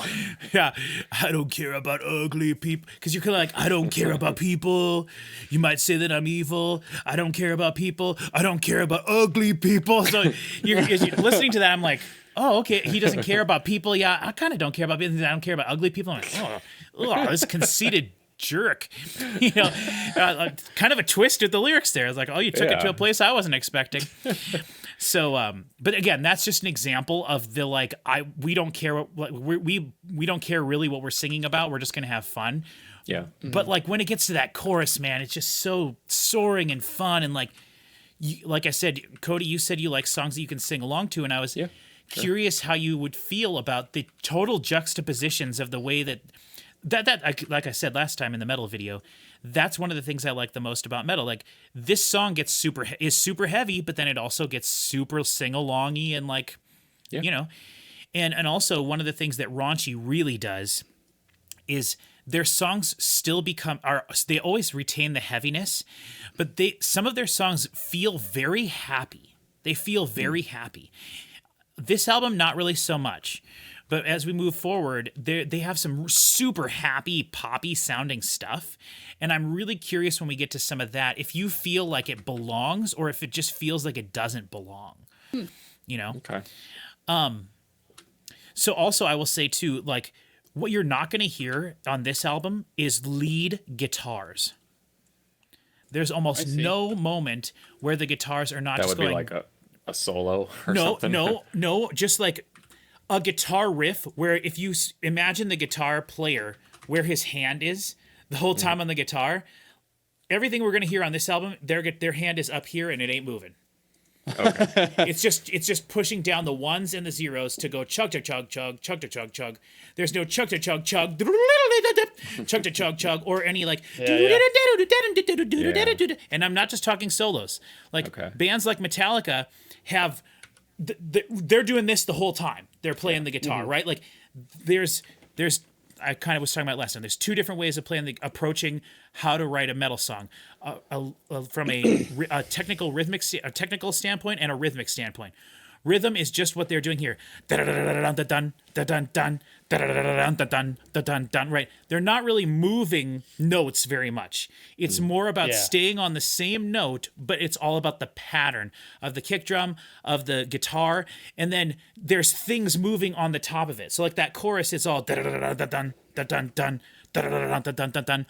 over the top of it is these cool notes, and the vocals are soaring, so natural. Like the guitars and the drums are stunted and very choppy and fast, but then the cymbals are these crashing cymbals that are always going constant. There's no breaks in the cymbals. They're a constant thing happening over that chorus at least. And then the vocals and the synths are these constant things happening over this choppy part in the metal. And that's what creates the sort of separate parts there.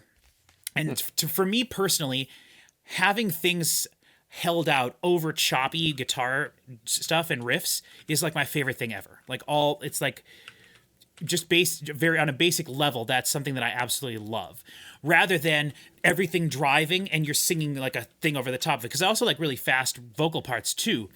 But when you have this like choppy rhythmic thing that feels like it's starting and stopping a bunch, but then you just have this constant soaring thing over the top of it, I think that's just so gorgeous. I think it's awesome. Very epic. Yeah. Okay.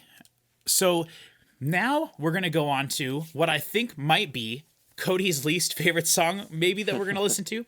Okay. However, this is the first Raunchy song I ever heard. Wow. Summer Well, of Overload. it has a lot of plays.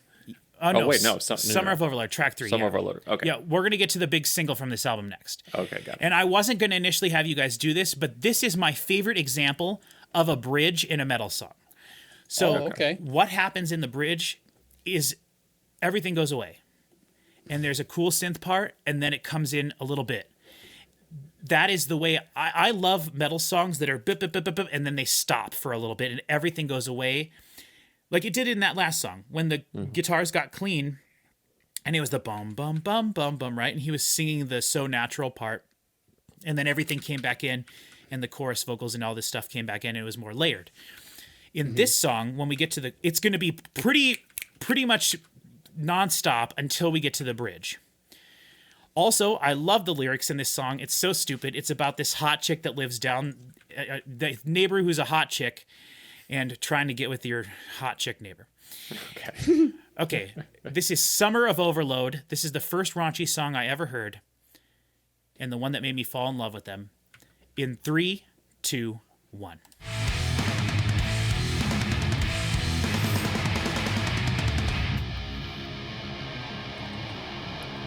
Train sound effect. I think that's what that is. Yeah. That ding. Yeah. The like. Trolley or something.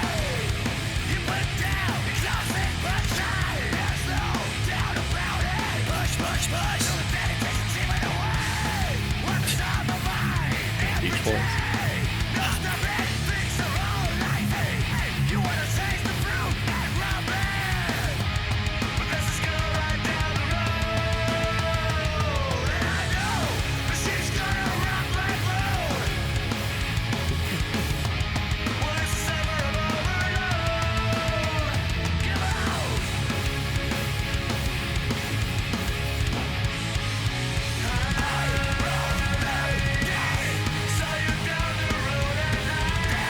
Interesting interesting structure on the chorus here. Yeah.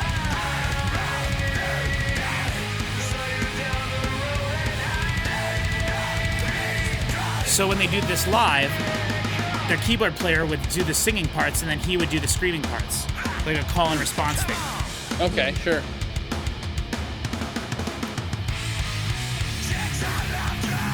So far, not a lot of noticeable keyboards. It's a much more straightforward metal song.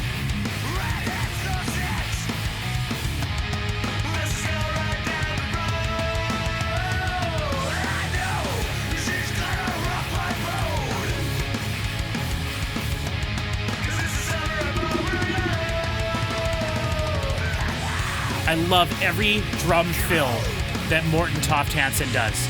The stuff, amazing.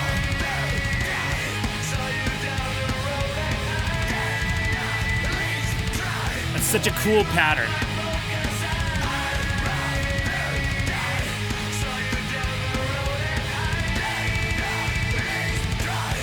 So there he's actually, okay, here we go.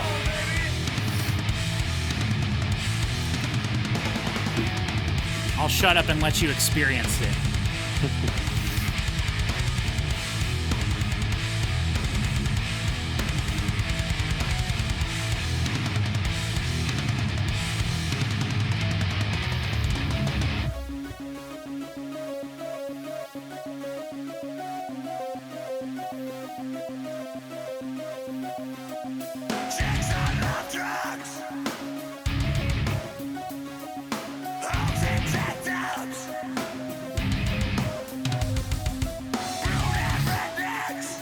The drums have so much character.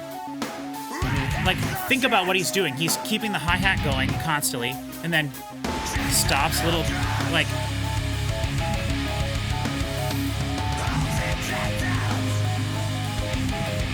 That synth right there is very interesting. Yeah. Yeah, I like that. Beeping synth or whatever.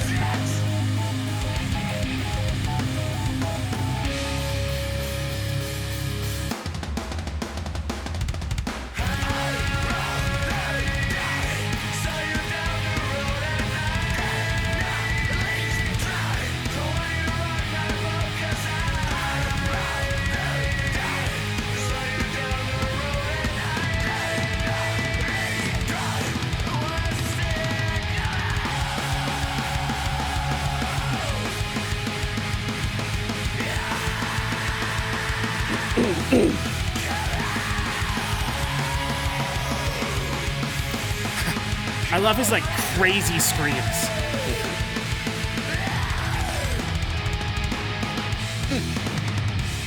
Back to the riff from the beginning of the song one time to finish it off. I do really like the clean vocal bits, the Yeah. choruses and stuff. They're right in line with like I said, Demon Hunter and In Flames, and it's very melodic and stuff that I can totally get behind. That one started off kind of rough, where I was like, oh, I don't know about this, but by the end I was in. See, for me, it was the same kind. When it started and I first heard it, I remember where I first heard it. I was at my grandma's house and I had the metal channel on her Dish Network. On Dish Network, she had we have always had DirecTV and they had Dish. And on Dish, they had like different genres of music on their channels in like the 800s. And so I would go to her house and be bored out of my mind. And Cody, you were probably there when I heard it, actually. 'Cause Yeah, I don't know if you remember, but I would turn on the music and listen to it while we were playing games and stuff. Yeah. Or if I was just there for whatever, we were waiting to do something, or we were after lunch, chilling and on the farm. And that's how I heard that song for the first time. And when the bridge part came up, I was like, what is this? And it really caught my attention, and I wrote it down, and I still have the original piece of paper that I wrote down and put it in my wallet. But I used to do was fill every single possible square inch of a piece of paper that I had and fold it up. So I just have this piece of paper with just like hundreds of band names on it. Wow. Yeah, it's one of my. Even back then. Yep. Oh yeah. Gotta get that framed. It's really. Yeah, it's cool and important considering. So what? Just how did scan that, and post that in the Discord sometime. I should do that. Yeah. Be- I see. I was going to ask, like, I was actually going to ask, how did you find out about this band? But that answers that. So, were you able to then just go to a CD store and find one of their CDs? Yes, Hastings. Wow. I bought it at Hastings in Fremont. It would have been probably because this was way before I ever ordered anything off the internet, and that's kind of an interesting thing I did Right. want to bring up too. Like, it's probably hard for people to understand nowadays, depending on what age you are watching this. Like, nowadays you have access to stuff just like right at your fingertips. But back, up until like for me, probably like 2008 or 9. When I was in college in 2007, I ordered the Birthday Massacres album, and that was one of the first albums I ever ordered myself. Before that, I had my aunt order me 2 CDs off of the internet because she had a credit card, and I never had a credit or anything. Then when I went to college, my folks got me a debit card. And before that, every CD I ever bought myself was at a store. Either I would go to Lincoln or Omaha and buy stuff at Best Buy or the Homers in Omaha or in Lincoln because it was on O Street. Homers. Is Homer still around? Homer's isn't still around. In Omaha, it is. Just there's one left in Omaha. The one in Lincoln closed many years ago, and the one in Omaha is still going, I think. But yeah, you had to go to stores to find stuff back then, and so this band was big enough to make it to Midwest, But there you could find metal CDs, not super easy, but like when I think about it now, it's crazy that I found all these CDs. But Homer specifically in Lincoln, I went there and got a lot of metal stuff. I found my first ever Mook CD there, Soilwork, In Flames, Demon Hunter. All those CDs came from that in Lincoln, and we would only go there like once or twice a year. So I would really have to pick what I wanted when I went there. So My mom was at Homer's a lot. Like I totally forgot about Homer's. Now I'm thinking about it. It's like I feel like my mom went there 5 times a week. that's awesome. I wish we had something like that now. I'd go there all the time if I lived close to it. Cody, did you like the bridge of that song when everything went away and then it just kind of? Kind of, I guess. Yeah. With the cleaner vocals were okay. Yeah. And this song I had didn't a love mixture. the vocals at the bridge. Yeah, this song had a mixture of clean and screaming together, which I think is really cool, and something that I really like in all the metal that I like. It's tough to do that if you only have one vocalist though. In a band, then you have to think like, what do you want to do? Or most bands will do like what Metallica does, and they have a guy who's not necessarily a vocalist, just kind of do some like half-assed screams during those parts. Yeah. I don't know about half-assed. Well, not Jason. In Jason's case, he does a really good job. Sure. But, So you thinking like Rob? well, just like they don't record vocal parts, so like they are not a vocalist. It's not a focal point for them at all. So, and Metallica's huge, so they're gonna make sure that it sounds good.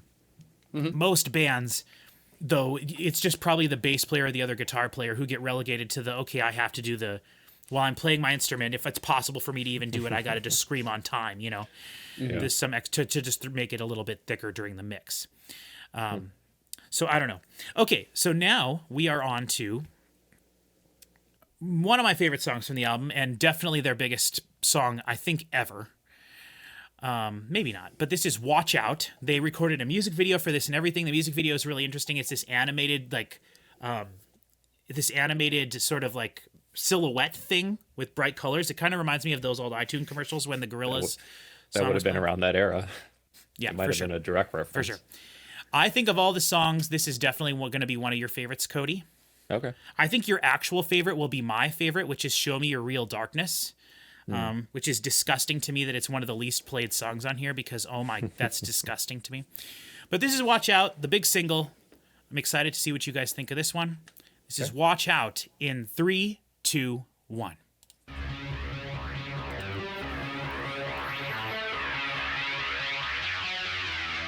Prodigy. Rob Zombie. Yeah. Big time. Notice how high frequency and splashy and how up in the mix the cymbals always are. A lot of metal bands, Cody, they hide the cymbals so the guitars can sit on top. Not this band. The cymbals are so important. Yeah. That's one of my favorite things about them and why I think the drums really stand out. Watch out, see us coming, don't think about running. Watch out, see us coming, don't think about running. Speak up, stop paying, who cares? Static X. Yeah. Speak up, stop paying, who cares what you say? Oh, I forgot. What you say?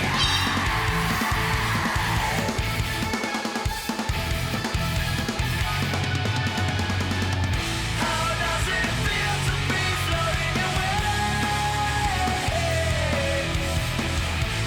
Stop the generation today. Find your walls and come let us play.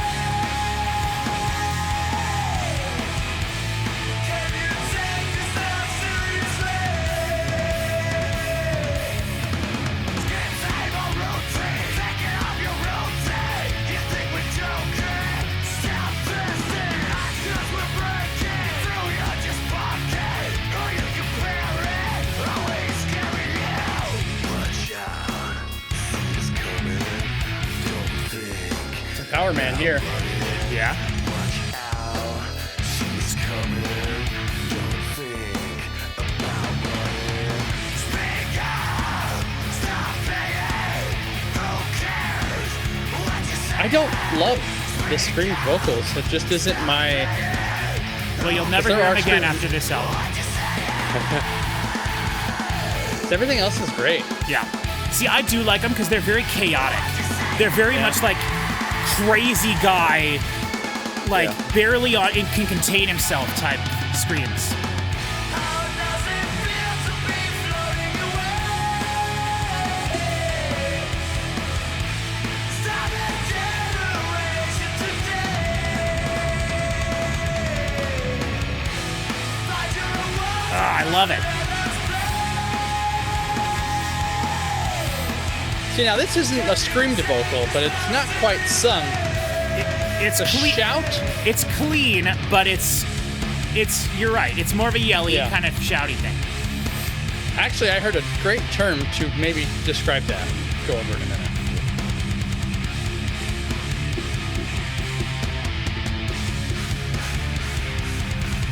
Notice when he switches cymbals. What's that Yeah. doing to the sound? Oh, and the way he plays those rides.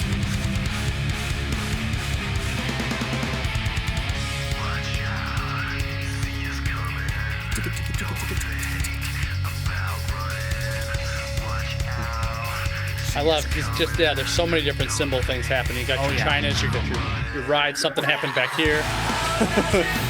Yep. And they're still really young here, you know? they get much more mature as musicians go on. And my favorite thing about them later is something you're gonna love, Chris, but they don't really do it on this album. Okay.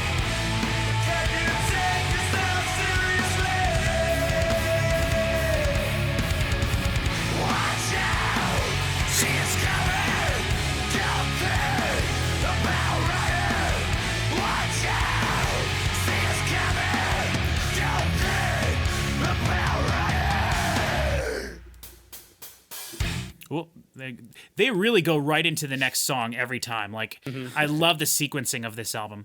Okay, so Cody, what's your thoughts about that one? Yeah, I liked it more than the last one for sure. Right. It was, you know, if I listened to that a few times, I definitely could see myself singing along with it. Yeah. Yeah. So Yeah, it that was one, fun. that one had a lot less overdubbing in the vocals. That was just a straightforward song, and they felt confident enough with the vocals to just, you know, how does it feel to wait? No, that's a different one. This one, whatever this one is. That's this one. Yeah. that was this one. Yeah. Sorry, I get them all kind of mixed up in my head. I've been listening to Raunchy a lot the last like 2 weeks. So if no one will ever watch these videos, I hope whatever. But like if nothing else, it got me to listen to these albums like 50 times. Yeah. But what I mean is like they were confident in the way he was singing that chorus, so they didn't stuff that chorus full of other things. But I really, to me, this is like this band, the drums. There are so many times where they're doing something, and it, you know, like Cody, like you know what a fill is, right? Yeah. Right, and you can fill on any instrument, right? You do a fill, a guitar lick or something is a fill, right? You get the end of a phrase, and then the guitar goes do into the next part, right? Drum fills are the same way, you know, ba-dum-da-dum-da-dum-dum-dum, right into the next thing. Raunchy does this throughout their whole career. I think it's so awesome. But they'll be playing, and then as their fill transition into the next part, the last like measure, they just do this and like he does the kick drum the same speed at the guitar riff is, but it just becomes this like thing. Like it's just they do it so often in all their songs, and I absolutely love it every time. And as they get more mature and the songwriting gets better, they incorporate that into their songs in such cool ways.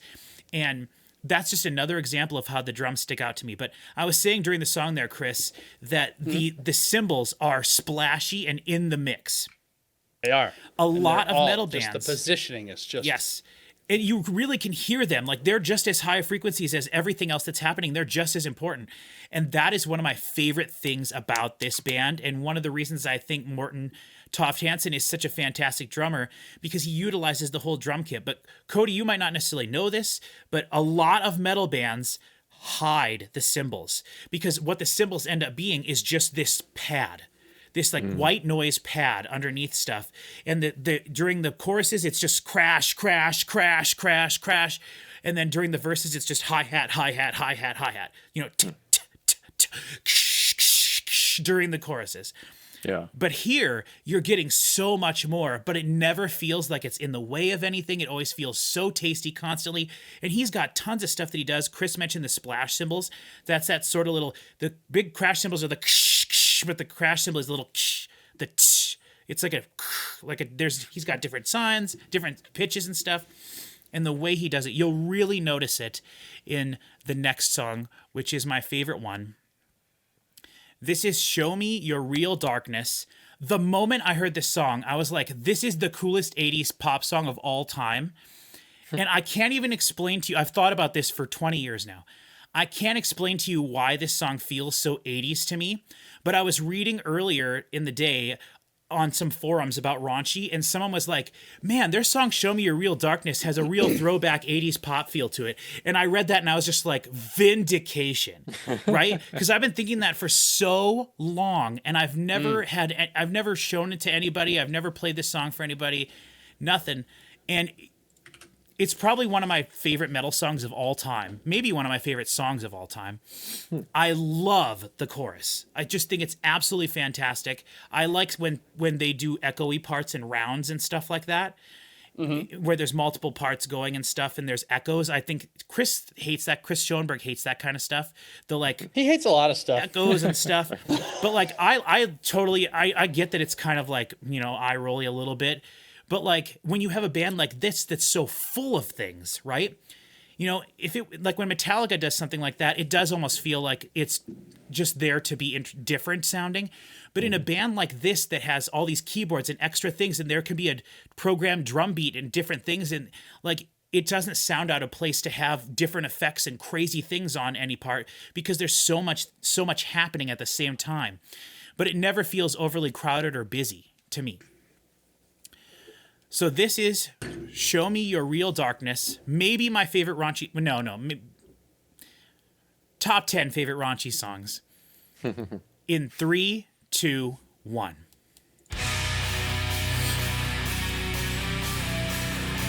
Chris, I really want to know what you think about this one. I know I said that every time, but... the tambourine, here it comes in the verses. I can't wait to see what your face looks like when you hear it. Well, it's not going to be a surprise now, I'll tell you that much. I know, I ruined it by saying that, but...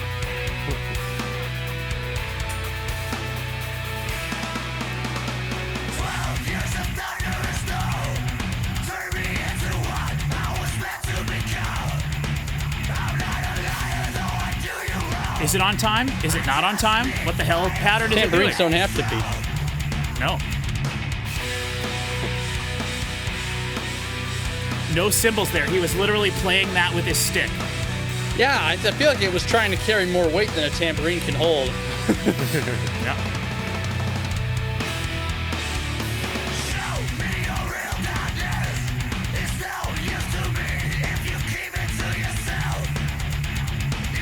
It's an interesting choice. Very much so. I don't love that it's hard right, but Yeah.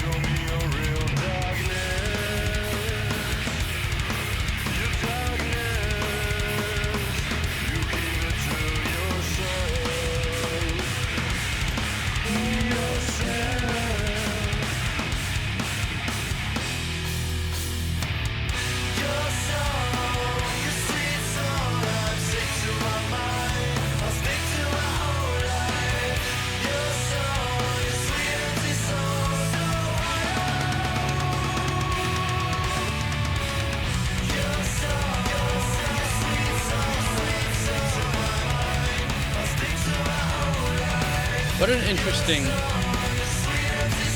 thing.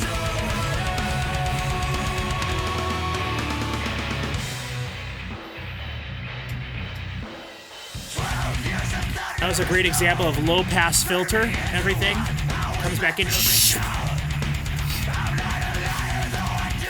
Raunchy does this thing where they do the chorus twice. The first time is the way it's meant to be, and the second time they like double time everything.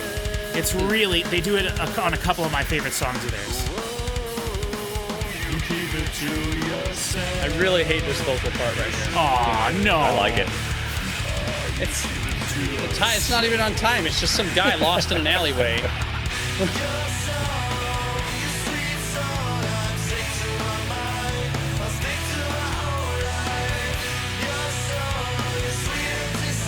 Notice the cymbals.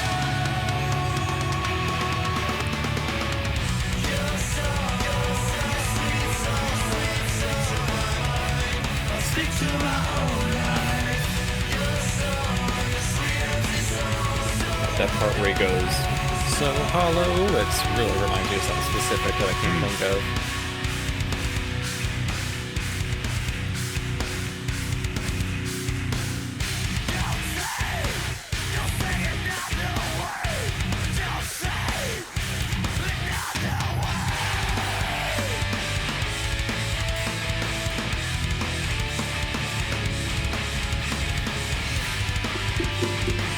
I just love these chords. Like, it feels so big. It feels so open.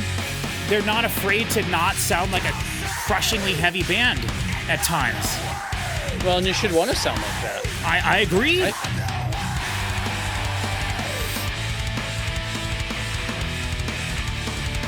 I wish we should have made Cody listen to like hundreds of hours of shitty metal first. So you'd really appreciate this. There's plenty of it. Oh yeah. Your song, your sweet song, I'm sick to my mind. I'll stick to my whole life. Your song, your sweet empty song, so hollow. Your song, sweet song, I'll stick to This reminds me of something that doesn't belong here.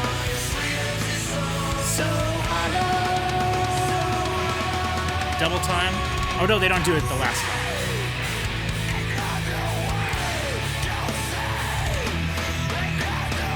Oh, all those like da da da da da da.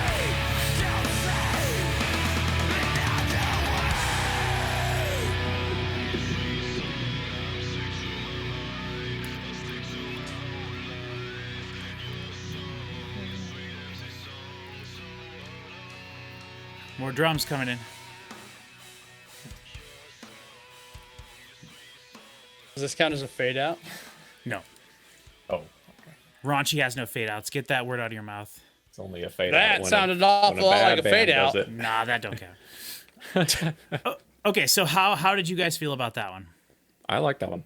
Yeah. I like that too. I really didn't like that pre-chorus vocal part, mostly just because it didn't. Show it me was a just- real darkness. Well, and that's your favorite thing in the world is when some 7 foot like. I don't even know what to say. Globen, Asen Yeah. Some super low vocal German guy walks in and just starts telling you cake recipe or whatever, and You put these sprinkles on top of the egg. You mix the only thing I like about honestly was just the fact that it was just like it was off time, like he was just sort of singing it. But I mean, otherwise it was fine. Yeah, I think the point of that was to be like just goofy, like Oh, sure, for sure. Try to be like Elvis. Show me a real darkness. You know, like it's stupid, and I love it. I love it. Yeah, yeah. But that chorus. I mean, the symbol thing that you point out is very. I mean, it's very real. Like it's you don't. There's a lot of metal bands, like you said, you lose. Like Protest the Hero doesn't even have symbols. Like they're in there if you really look for them, but they're all washed out and totally wiped away.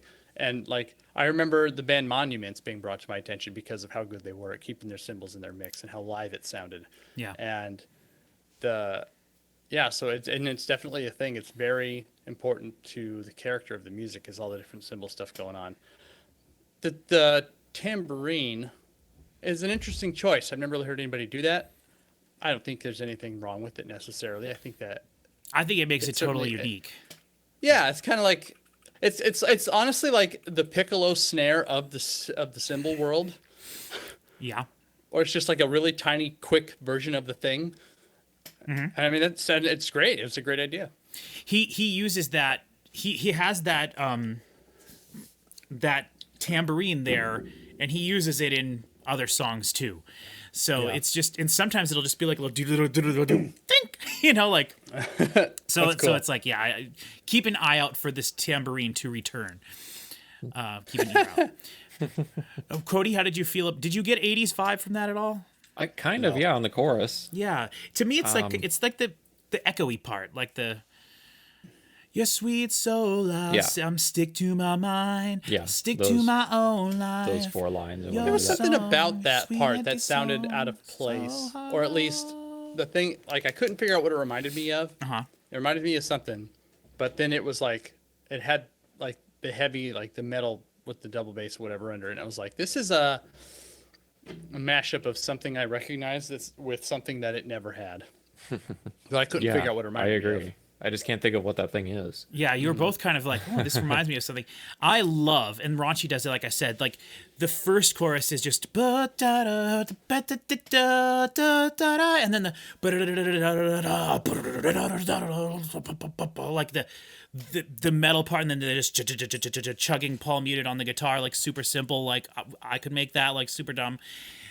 Perfect. It works awesome. I love it. It's so cool. I just dig that chorus so much. It's like, oh, I love it. That is A-S tier metal chorus. Okay, so now we're halfway through the album. Or over halfway. Let's take a second and check in with our critiquer here.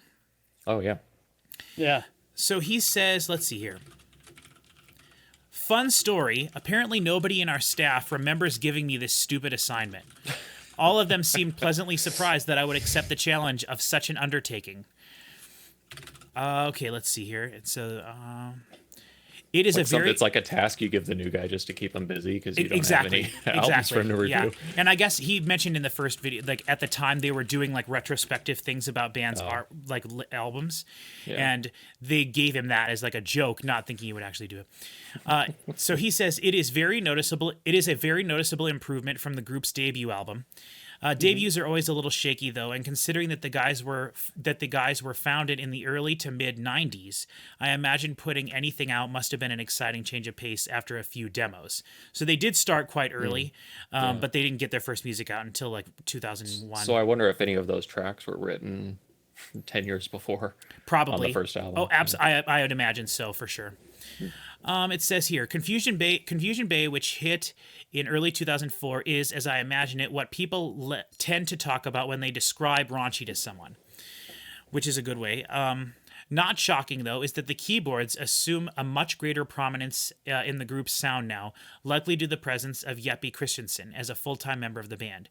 Combined with the group's tendency to alternate between guitar riffs that could belong to both mellow death and metalcore albums, Confusion Bay's heavy key presence reminds me a lot of Sonic Syndicate's 2005 album, which is a band that is also really interesting, and I have their albums as well, though I've never liked them as much as these bands. And Sonic Syndicate started after the fact. Once bands like this got to be popular, Nuclear Blast was like, let's take all these musicians and basically form a boy band group, but the version of like, let's get this kind of guitar player, this kind of guitar player, this kind of keyboard player, this kind of vocalist, this kind of vocalist, this kind of drummer, and put them all in a band and force them to make this style of music.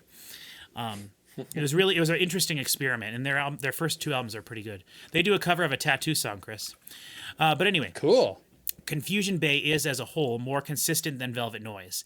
That shows as the first 8 or 9 songs have been really good chugging tunes with catchy choruses. They all seem to love the hell out of a couple of the more popular disco swing beats. Other groups have actually started using those too now, so that chunk of Confusion Bay sounds right in line with the time. So again, he's talking about 2013, 2014. However, it seems odd to say this, but once again, Raunchy are still capable of throwing a curveball so hard that it may cause my neck to snap. This time, it's the song The Devil, which is the next song we're going to listen to. That song feels like a tribute to Type O Negative and goth metal in general. And because Raunchy are still a little heavier, it actually sounds like their take on a Sentenced song, which Sentenced, one of my all-time favorite bands. They're called funeral metal. It really doesn't match up with the rest of the album, but man, it's a good song. Actually, a lot of this impression also comes from the immediately preceding track, which is the one we just listened to. Or wait, is it? No, Confusion Bay is the one before that. Okay, blah, blah, blah. For material that was written close to a decade ago, Confusion Bay holds up really well. And again, this is 2 decades ago now. And I can understand why a lot of Raunchy, still something I'm having a visceral reaction to the name. This will likely continue until their 2010 release. Fans swear by this one. It includes a lot of pounding, anthemic songs, and the band seems to be very inspired on this disc. As I mentioned, a couple of oddball songs found their way into this release, but the band seems to be more consistent on Confusion Bay, and it's really professional, well-done sounding album. I don't want to presume, but the band really seemed to have grown in the 3 years between the release of Velvet Noise and this one. Hard to believe that they had been going for a decade prior to getting this one out there. Up next is Death Pop Romance, the first disc with Casper Thompson on it, and I have absolutely no idea what to expect, but we'll get to that next time. So it's funny that you mentioned Tattoo. Yeah. Because I had just figured out what that part where he goes, so hollow, it reminds me of Not Gonna Get Us. Really? Tattoo. There's a part in that sounds like almost exactly like it. And I was just figuring that out right when you mentioned. So they did a cover of a Tattoo song? No, that was the other band that I was talking about. So that's just a weird Raunchy, coincidence that you mentioned that at the exact same time. But Raunchy does do a couple of covers, which we'll hear one of those later. Their first cover that they did was a cover of From Out of Nowhere, which is a Faith No More song that was on the first disc. They also do a cover of Last Christmas. I gave you my heart. Next day you gave it away. But I've never even heard that song because it's only 1 minute and 50 seconds long, and I don't have time for songs that are 2 minutes long. This song that we skipped, 9 to 5, is that a cover? It's not. However, Okay. I would like you to take a second and pull up the lyrics to 9 to 5 Okay. while we're looking here. Oh yeah, I got them here.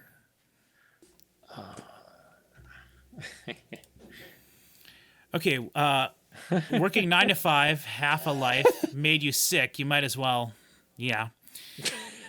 And then I love the pre-chorus. Suck my, yeah. Yeah, that's a really interesting song. I'll tell you, that's a real banger. That's funny. Yeah, that's funny. That is the like metal song on this album. That is the one that's just balls to the wall the entire time. And that's the one that's before the song we just heard. Then is the title track Confusion Bay, which also has some interesting lyrics. But that's all right. And then track 8, The Devil. Okay. I was debating if we should save this one for last, but we're gonna do it, and then we have just one more after this, the final song, which is the John Michael Montgomery song. I'm sorry, John Cougar Mellencamp song. It's the 3 names that get me. John Montgomery, or what's the other guy's name? John Montgomery You're and killing John me, man. Mellencamp. It makes sense to me why you'd get them mixed up. I've never heard of John Michael Montgomery. Oh, John Michael Montgomery sings one of my favorite songs of all time. Hey, pretty lady, you give me a sign. I'll give anything to make you mine all he's a mine. I'll country. do your He's a bidding. I'll be country your guy. Becky. How is that one of your favorite songs of all time? Yeah, I never seen anyone looking so fine, man. I gotta have her. She's a one of a kind. I'm Everything going is once, going twice. he just said that "Show Me Your Real Darkness" is one of his favorite songs of all time, and then he went on to say it might be one of my top 10 raunchy songs. Well, because then I started thinking, but swear to God, John Michael Montgomery's "Sold," the Grundy County auction, is legit one of my top 10 favorite songs of all time. I think it's the greatest chorus ever. Ever. It's so awesome. Okay. This is All right, The Devil. The Devil. In 3, 2, 1.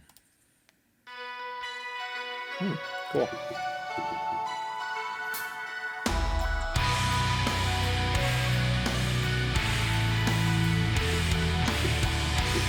Should I say I'm really excited to see what you think about this one? No.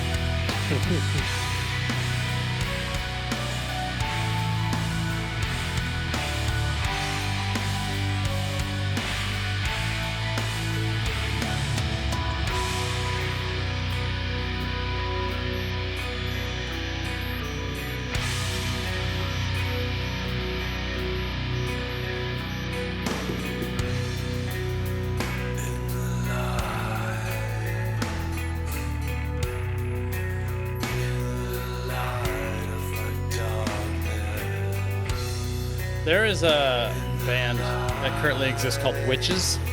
Huh? I probably showed you a song. Identical vocals to what's happening right now.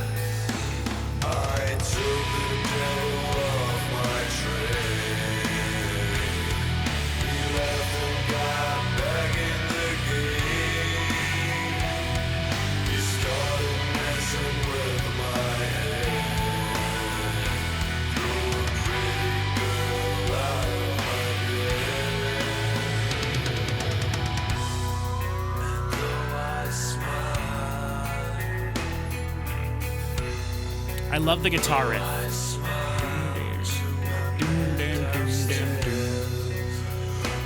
It's a very Metallica sounding, actually.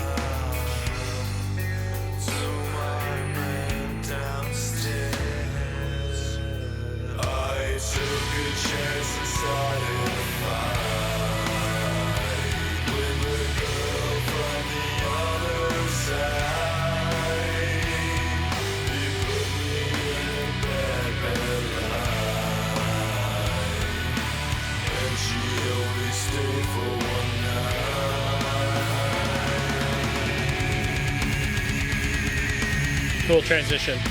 Yeah.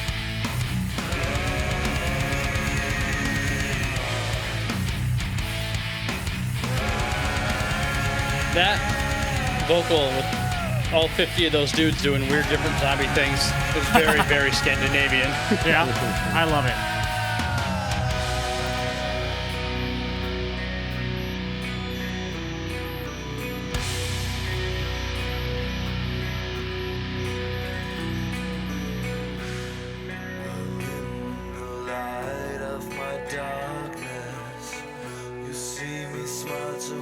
coming down. This is quite a bit different than everything else we've heard so far. Yeah. It's just a part of And it's really the only song like this that they have. They definitely have poppy songs later on. Not that this is poppy, but Right. I took the devil off my train. He left and got back in the game. He started messing with my head. Pulled a pretty girl out of my bed. I pushed the devil off the road. Did 180, watched the car explode. The light wave blinded my eyes. The devil messed up my life.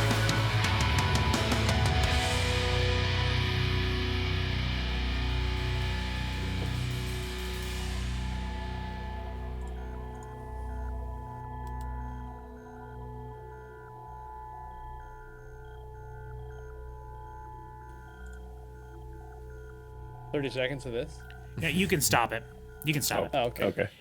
Which it wasn't. I wasn't necessarily complaining. No, was I know. just It curious. just kind of like does that for a little while, then builds into the next song, which just attacks and is Oh, sure. the most aggressive song on the album. Okay, thoughts on whatever the heck that was?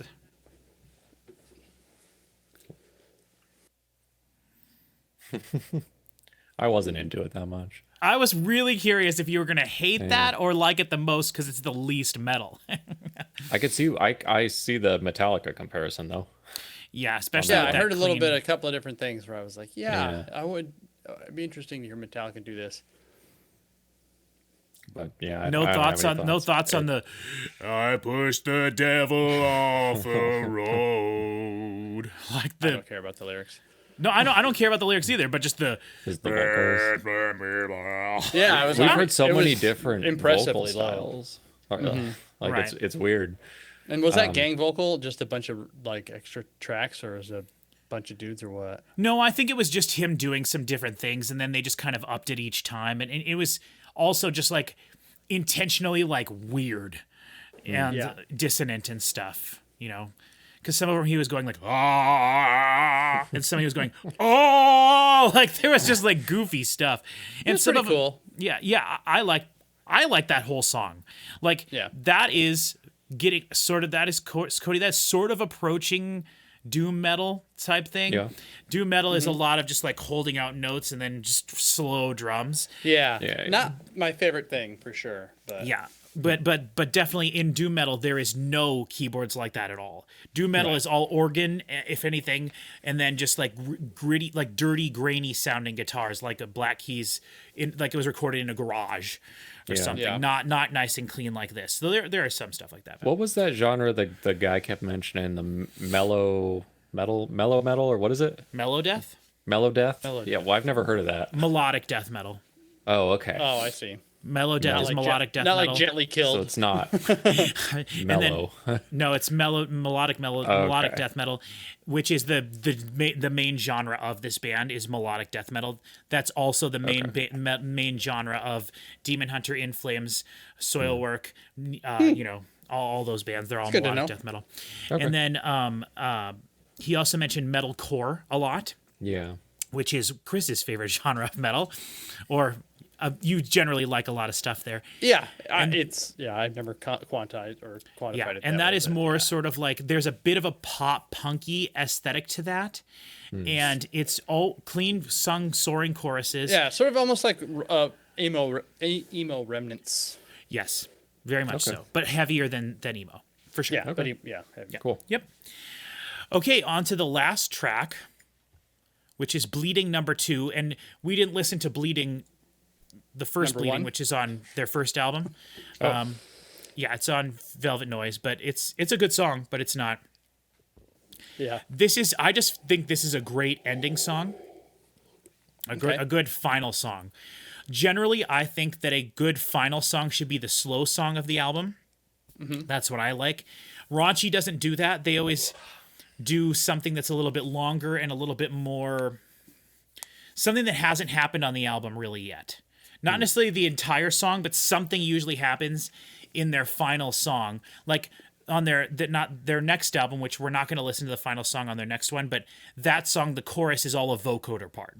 Cool. So there's some vocoder stuff that happens earlier on in the album, but the entire chorus is just a vocoder sung thing. But we're not going to listen to that one. But that's just an example of, like, it's still a big heavy metal song like the rest of the album, but that's the only song that has that element as so featured. And this song has that a little bit as well. Not the vocoder, but just like that idea that there's something in this song that they don't do anywhere else. All right, this is Bleeding number 2 off of Confusion Bay by Raunchy in 3, 2, 1.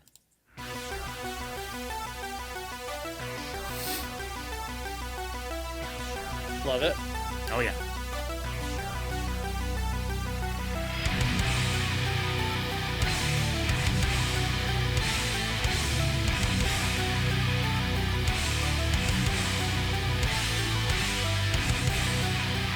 It feels louder than the other ones. Yes, Interesting. I agree with that.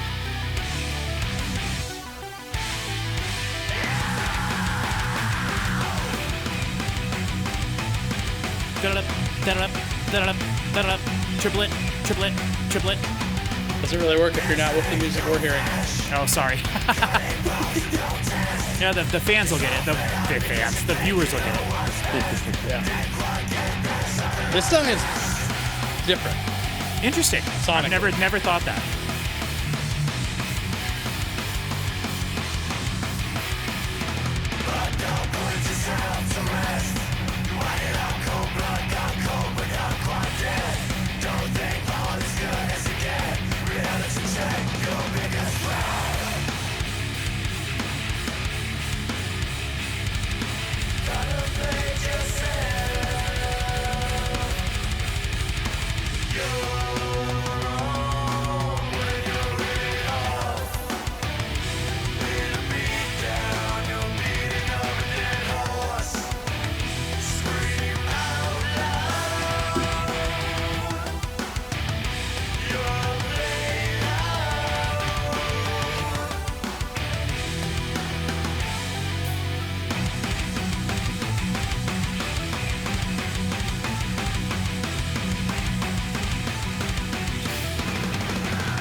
Oh, that's cool. Cool.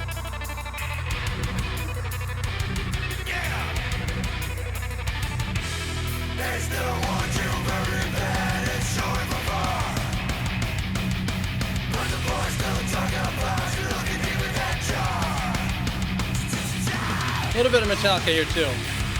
And I think this is probably the heaviest riff on the album right here.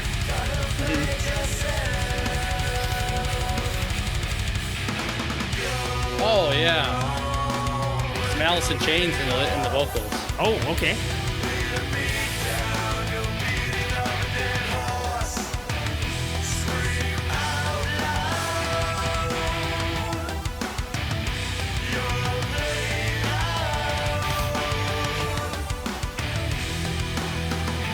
Here comes the John Mellencamp part. Yeah, wait, I don't understand. We're This is gonna be great.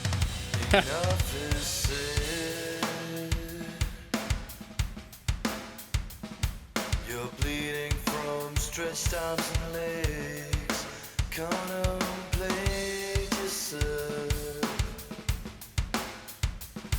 When hate strikes your gate, enough is said.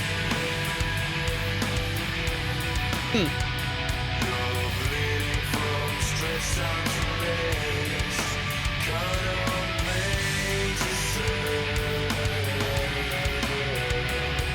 When hate strikes your gate, enough is said.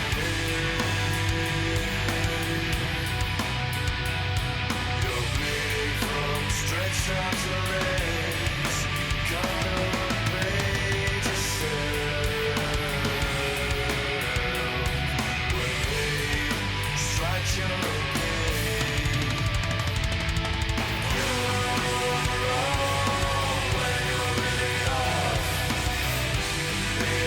Last chorus, they're going at it more full. You know, the other two choruses were just tom drums.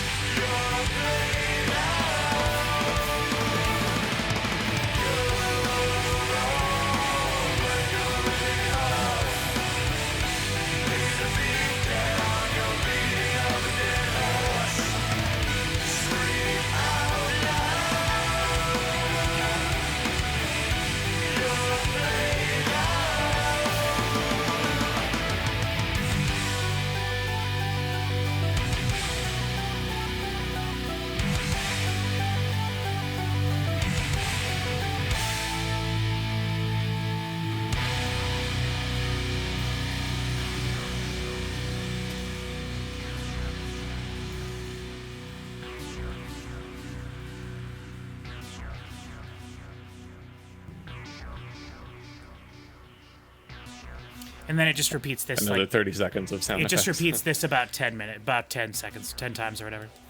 And it slowly fades out. Yeah, that's a fade out. It doesn't fade out. Just this part is a fade out. Okay, I'm That other one was, though. No, it doesn't. No, it's not. Okay, so did you get the John Cougar Mellencamp reference? No, I don't understand what you're talking about. Can you Not tell me at all. off the top of your head any other song that just stops and has vocals and drums? No. Well, I'll tell you a little story about Billie Jean and Bobby Joe. And how the bridge of that song stops and the coolest drum part of all time comes in and they sing over the top of it and then the last chorus comes in. What part do they sing over the drums? Don't. Now, why did you do that? Well, you got to... What's the chorus of that song? How does the chorus go? Yeah, just look it up. I can't think. All I can think of is "You're on when you're really off, Take the money and run. beating up a dead horse." Go on, take the money and run. Do do do. Is it a different song of his? What's the dum da da da dum da dum dum da dum? Oh, Yeah, that is that song. Little ditty about Yeah. Jack and Diane. Jack and Diane. oh, Jack and Diane. Two American kids growing up in the heartland, right? a Not different not song. Billie I hate Jean that and song. not Billie Jean. God, I yeah, hate that song. Jack and Diane. The bridge of that song is just the drums going, and it's the coolest thing ever. It's the coolest sounding drums ever. It's awesome. Oh, so where he goes, oh yeah, life goes on. Yeah, they say life Long goes after the on thrill long after the living is thrill. gone. It's. Yeah, okay. I can't think I of could any see other that. songs that are just the drums. So forget that. I was just trying to be funny. How did you feel when everything went away and it was just the drums and you got to just hear the pure drums and the effect they had on them and the room and just It what was really cool. Yeah. Yeah. Yeah, I was think it's awesome. I think it sounds great. I'm looking forward to seeing what happens with the different lead singer in the next albums. Yeah. See, the next album is where they start doing that thing that I love I think you're going to love, Chris.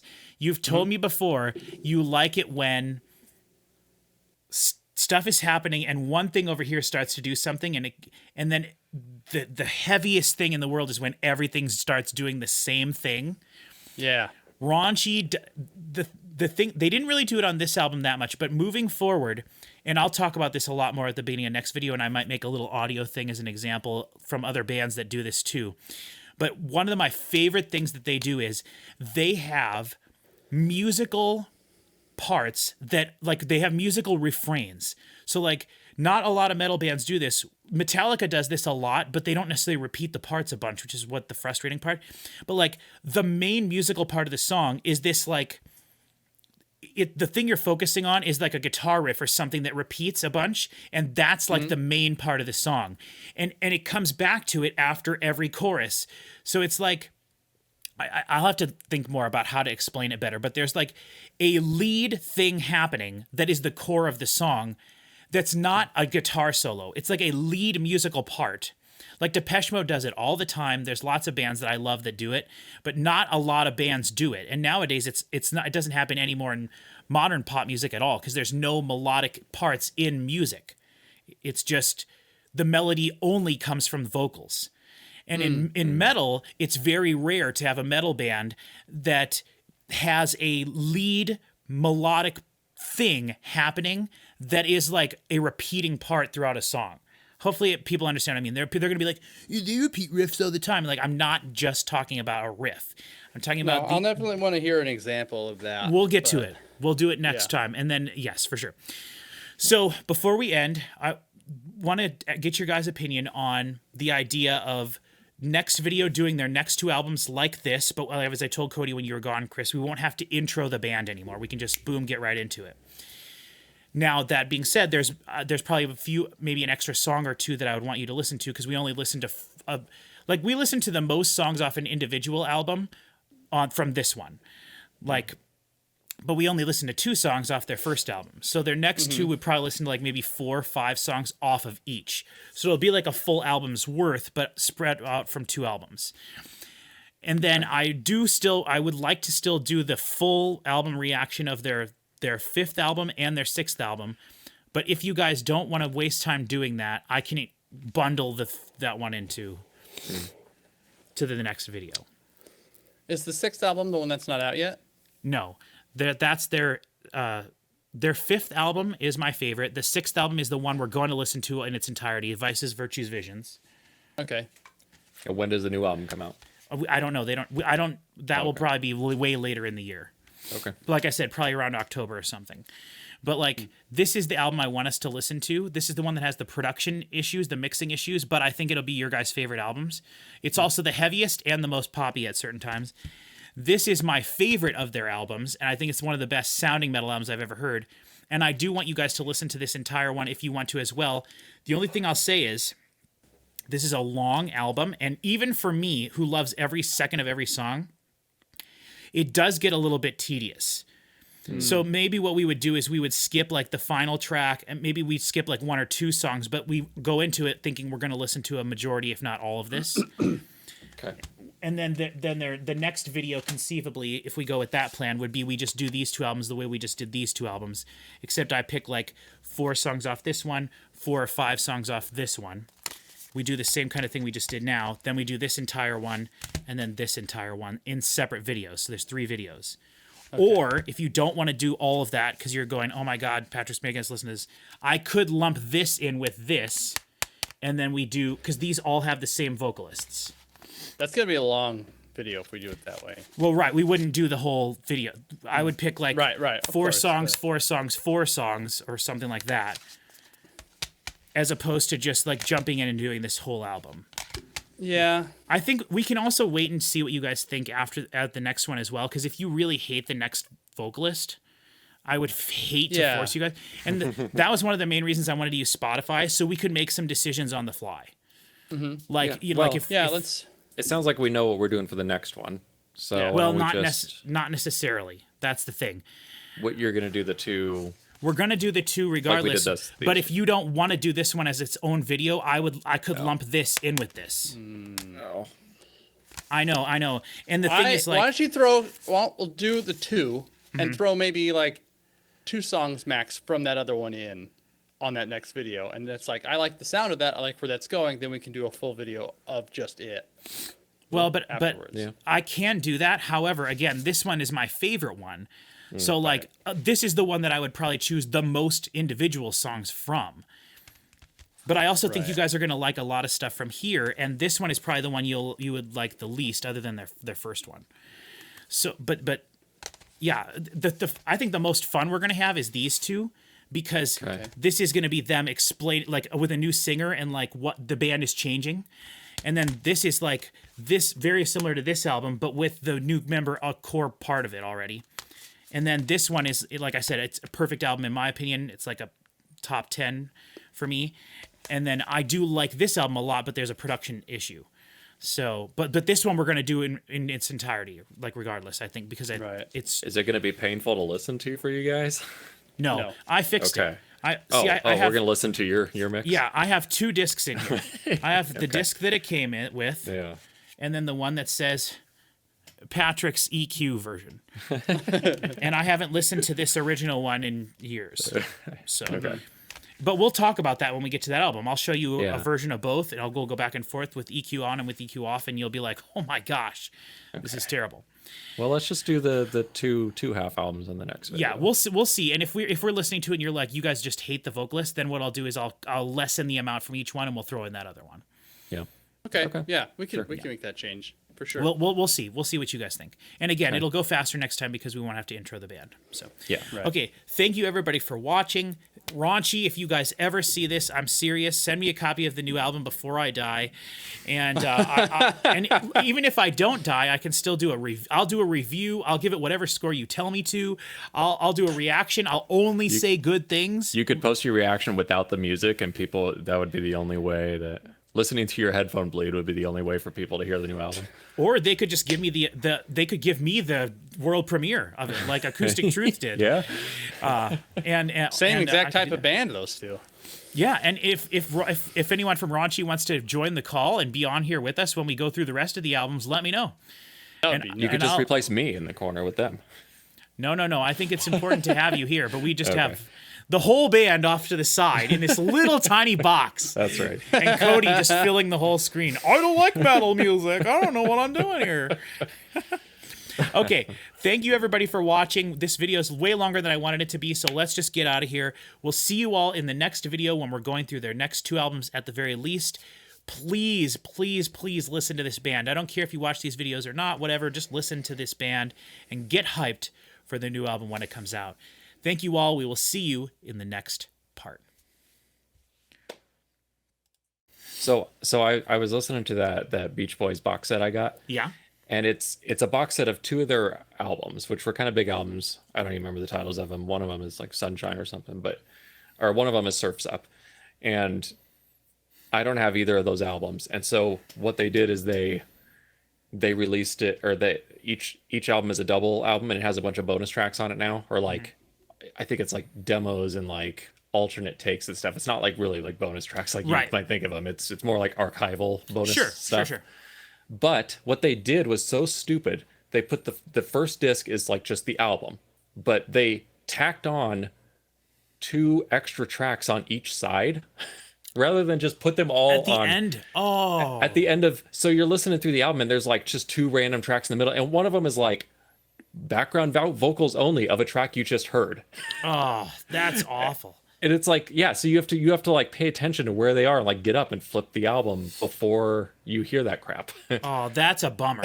That's It's silly really that they would weird. do that. That is weird. I know, and I don't know if it's because they're like, oh well, we can put more tracks in this album. They didn't use up all the space before, or what? But like, it's very strange.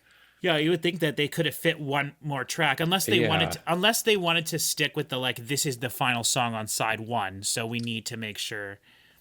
Yeah, I That's assume they probably wanted what to they were keep like doing. side A and B the same, but yeah, And then You you can could've- only fit the stuff, yeah. they probably like filled up the second disc and they're like, well, we still got room on the first disc. We might as well just give them extra content, Yeah. or something. Or maybe they worried about the CD more or something. But Yeah. I was disappointed with that. I was gonna make the joke you should have just bought the CD and then you Right? could've Yeah, just I'm sure the skipped it. CD's laid out better. It probably has more tracks on it too.